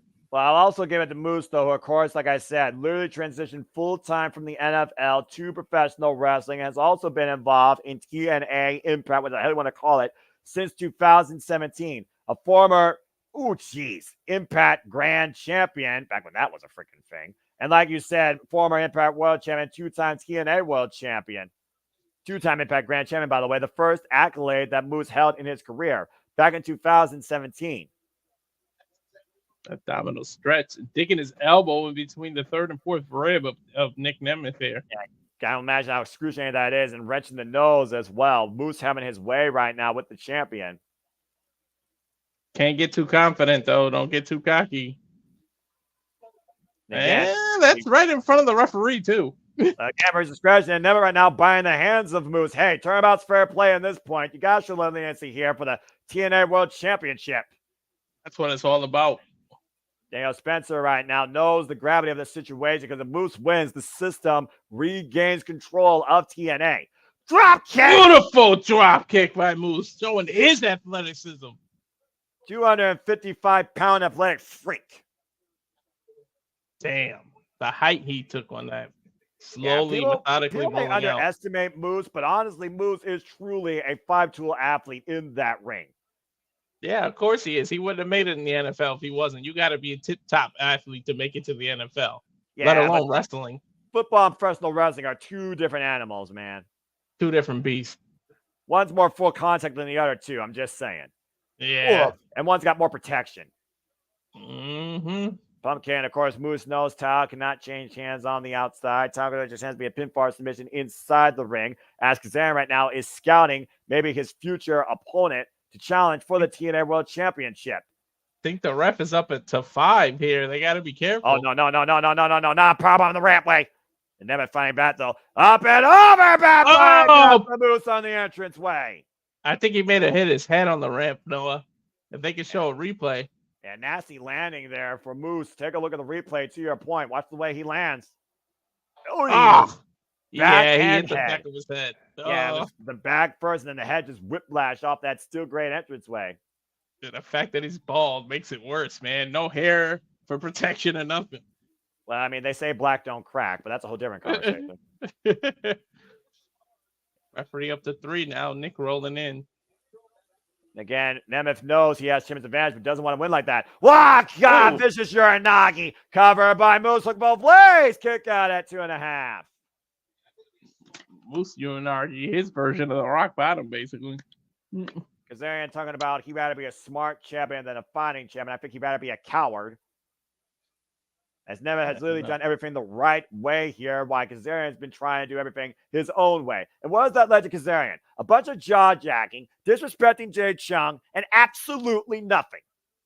Never holding that title in this company for exactly over 20 years. Here's a TNA original that can't win the championship when TNA comes back to life versus a guy that was a W superstar his entire life who wins the TNA World Championship in less than 6 months. Stop me when I'm telling lies. That's why I didn't stop you. No lies detected. Clemming shot by Moose to Nick Nemeth. Not about what you did for me before, it's about what you've done for me lately, because Aaron's done nothing lately but just complain. Knife edge chop to Nick Nemeth as he's grazed across the second rope.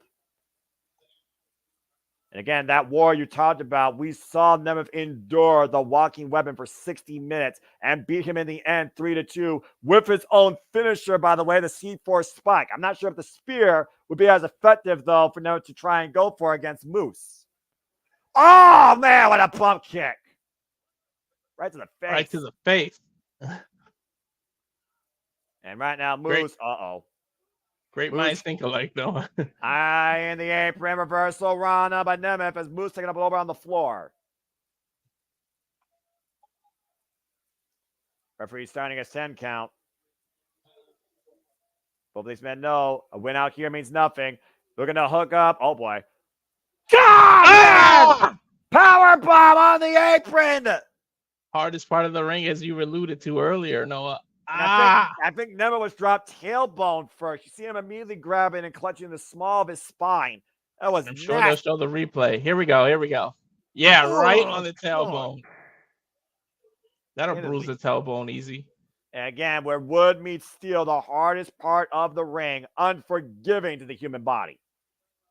Oh, Moose showing a little bit of a limp himself here.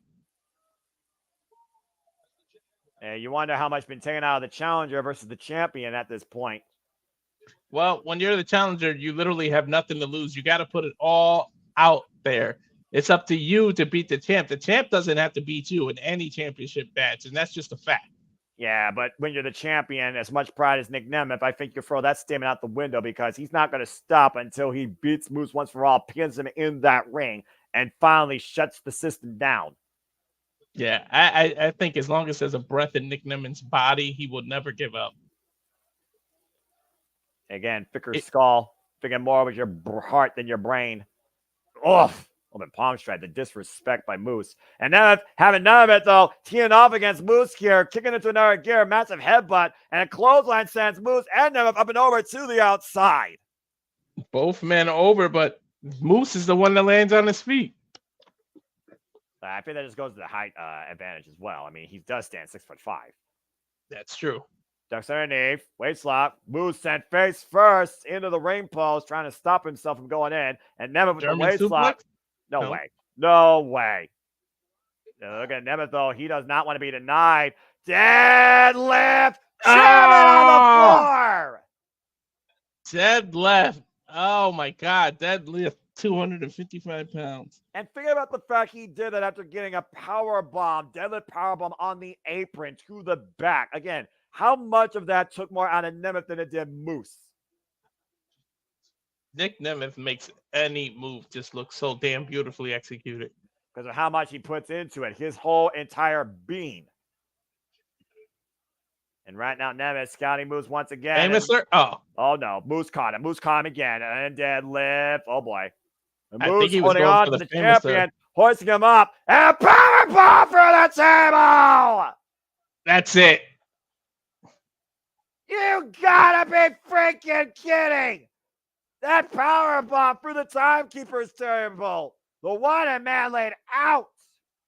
It may be inevitable at this point, Noah. If Moose could just roll Nick Nemeth's dead body weight into the ring, we may have a new champion tonight. And one man wanted dead or alive as long as Moose leads with the title. And he very well might be very close to that, to your point. The referee rolled back in. I think he may be starting his count.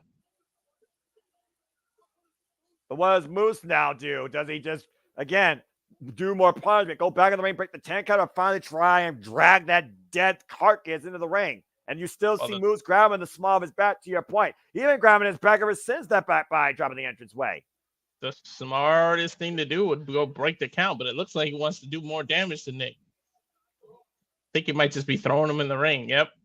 Well, we've seen what Moose will do. He talked to us before what pain really feels like. He's willing to show that to anybody. We saw Moose not surrender against Alex Shelley. We see Moose survive Monsters Ball with Sami Callihan. He may be setting up for the spear here, Noah. And it might be lights out for Nick Nemeth.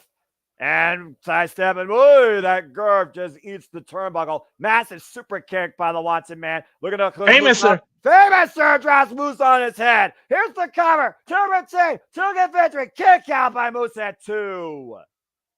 They were kind of close to the rope, too. I thought they might have bounced on. He might have grabbed the rope, but he kicked out to his credit. Again, a violent Famouser that dropped Moose on his head practically. Deep hook of the leg, but only a 2 count for Nick Nemeth.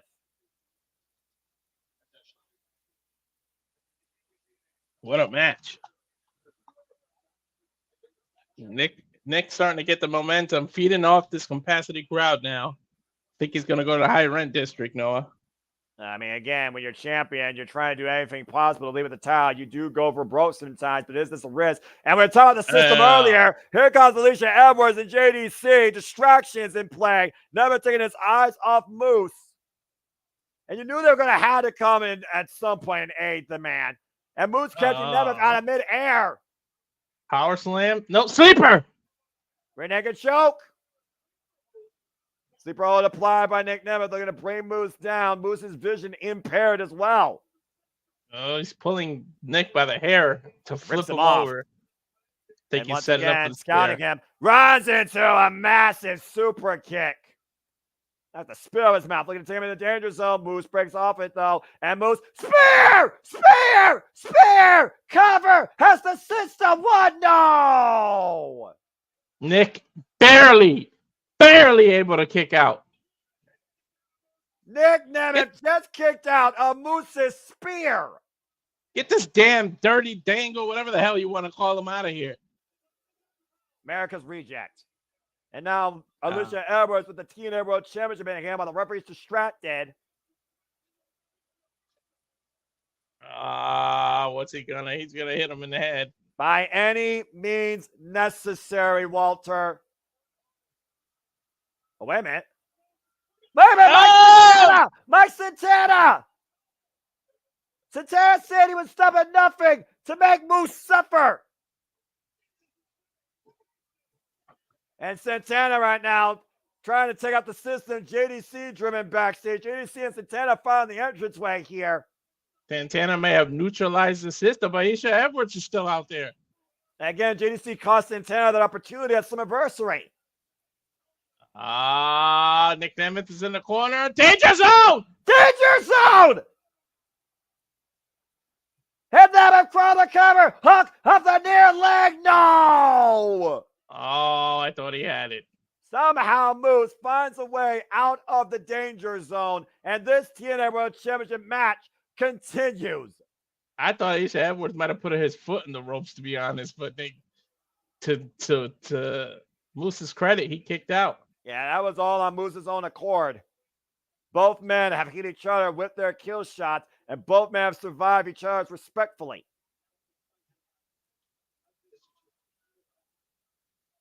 And Nick Nemeth right now might be looking to regroup and rethink what he needs to do here. Well, we got that cheat code, that Jezebel, Alicia Edwards still out here. I think he may be going to the top rope for whatever he was going to go for earlier before the system interfered. Well, again, Moose caught him before. The knife is chopped by Moose, taking Nick Nemeth out. Nick Nemeth on the ascent. Now Moose looking to hook Nick Nemeth up here. Front face lock. What the hell is about to happen here? Oh, boy. And Moose might be looking to bring Nemeth down the hard way from the top. Possible superplex coming into play. High risk being involved here for champion and challenger. Massive headbutt. Moose back to his feet, though. Refused to be denied. Look at the step up by the 6'5" superplex. And he rolled through. Moose holds on. Hooks Nick Nemeth up. Power bombs in the finisher. What a reversal. What a matchup. Is he going to do it? The cover. And Dale Spencer, God damn it, the system.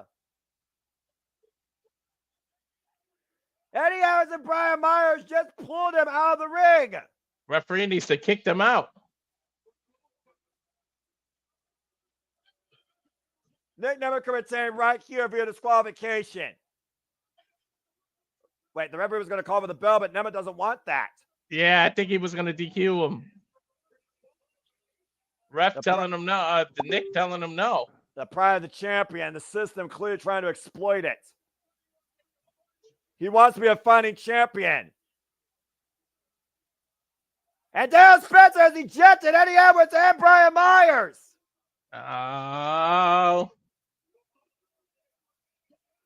All three members of the system have been ejected from ringside. But you said Edwards is still there. The system. JBL! JBL! Clothesline from hell! JBL just wiped out the system! What the fuck is happening? What is 2024, Noah? I don't know! What the fuck? When did you think you heard 2,000 people chanting for JBL? JBL just decked Eddie Edwards and Brian Myers. Walker, Texas Ranger here. Walker, Texas Ranger, hero of the night. Nick Nemeth can't believe it. We still have a championship match going on. Hello, Darren. Nick Nemeth, turn around. Discus Lariat. Into a spear. And another spear to Nick Nemeth. Not like this. Not like this. The cover. Kick out by Nemeth at 2. He kicked out of 2 spears now, Noah. Where is Nick Nemeth getting this from? And I agree, Anthony, he hasn't lost it. Still the most vicious clothesline in the business. How many kicked out of 1 spear of Moose? Let alone by 2. I don't know. You could probably count on 1 hand. Moose not letting him phase him, though. He's not letting him phase him. He's on the attack, which is what you got to do. Well, Nemeth's surviving right now, but again, can Nemeth beat the system? How far is the drive of the wanted man versus the face of the franchise? This is our main event, Victory Road, to see who's bound for glory as the TNA World Champion. And neither man giving an inch. Nick is getting an adrenaline rush.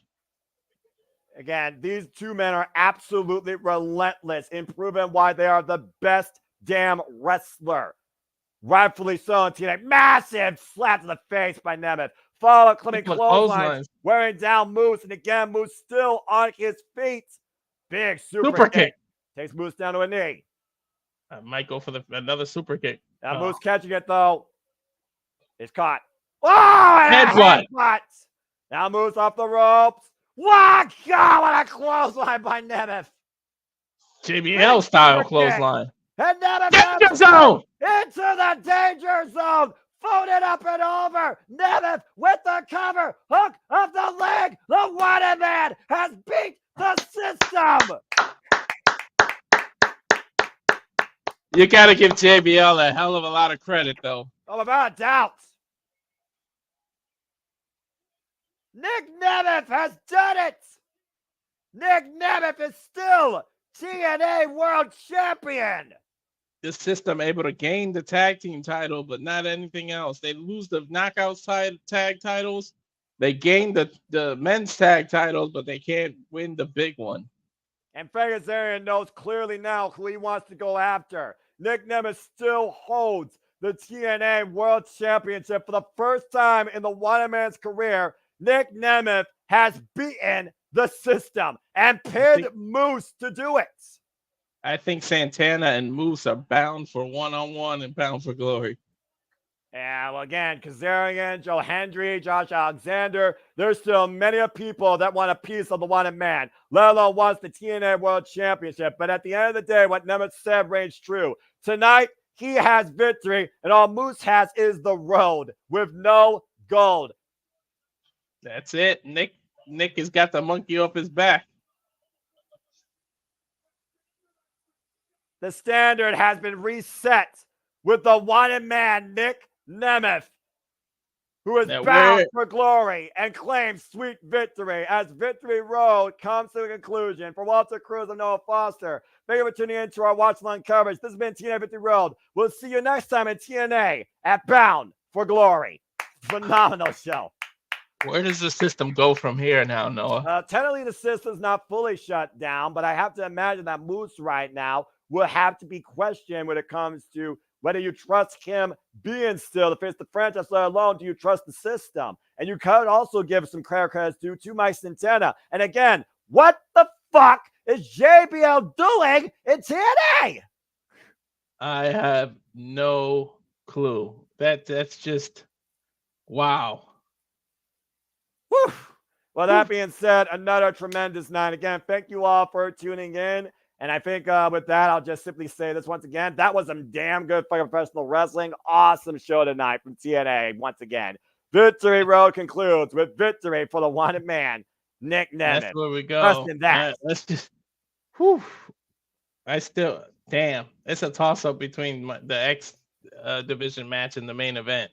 But those have to be 1 and 1A of the night tonight. Yeah, again, with the drive, with the focus, with the determination, the passion, and all the freaking... I can still get that division because it was pure. It was truly two athletes test themselves to be their best, while the system was looking to once again regain control by any means possible. And I'll give Kazarian credit's due. All he did was freaking jaw jack on commentary. He didn't get involved. But the bottom line right now, the standard's been reset. Not only has Josh Alexander been humbled by Nick Nemeth and Joe Hendry, but Nick Nemeth just beat Moose to retain the TNA World Championship. Moose and Josh, your time has passed. A new regime is on the horizon here in TNA Wrestling. He's finally got that monkey off his back. He's able to cover Moose, and he moves on. And with that said, I think we can do our simple plugs and get out of here. But what a night! Once again, TNA, they're the company to watch right now in 2024. I guarantee you that. And the pacing, just beautiful, smooth pacing. Not too many, video packages are nice, short and sweet. Not too many interruptions in between this match. Yeah, you gotta love TNA. Yeah, if you don't, what the hell's wrong with you? Again, follow if you choose. And Foster 916 for all things wrestling. W fam on the Twitter. Primarily, I'm only on YouTube and the Twix for prediction league updates, community tabs. You can give your own simplest 7 for all the biggest shows, including the night. Stay tuned for the next super predicting. It will be Bad Blood and Wrestle Dream, and the next review impromptus. As I only wish to encourage you, as always, suggest your life and enjoy wrestling too. It's truly as simple as that. And of course, for me, you can follow me on X at Walter Alex Cruz. The business Instagram is Cowfire Farms. The at Rage of Wrestling YouTube channel, where you can catch me and James tomorrow night, 10 o'clock, as we do a watch along of O'Malley versus Develishi. I can't even say his name, but Mirab. I'll say his first name because I know how to say that. But tomorrow at 10 o'clock, we do the UFC Noche Mexican Independence Day watch along tomorrow night at 10 o'clock. So stay tuned for that. So for the simple one, Noah Foster, I'm Walter Cruz. We are out, and you can do the ending as only you can, Noah. You know me, but I keep it simple because once again, we demonstrate this passion. We created this simply reliable network with me as part of the fun, and I'm just truly part of the fun. For I am nothing more but a simple man and a lifelong fan of professional wrestling. Damn it! We should only remind you and encourage you there are no winners, no losers, no betters, just fans with opinions with this passion we all share. At the end of the day, folks, support one another, respect each other, protect your mentality too, treasure your families, and just your life. And enjoy professional wrestling. It's truly as simple as that. As the reliable network bids you all a fine adieu. Make a positive impact in life. Have a good night. See you next time. Enjoy that background for tomorrow. Mexican Independence Day, UFC Noche. See.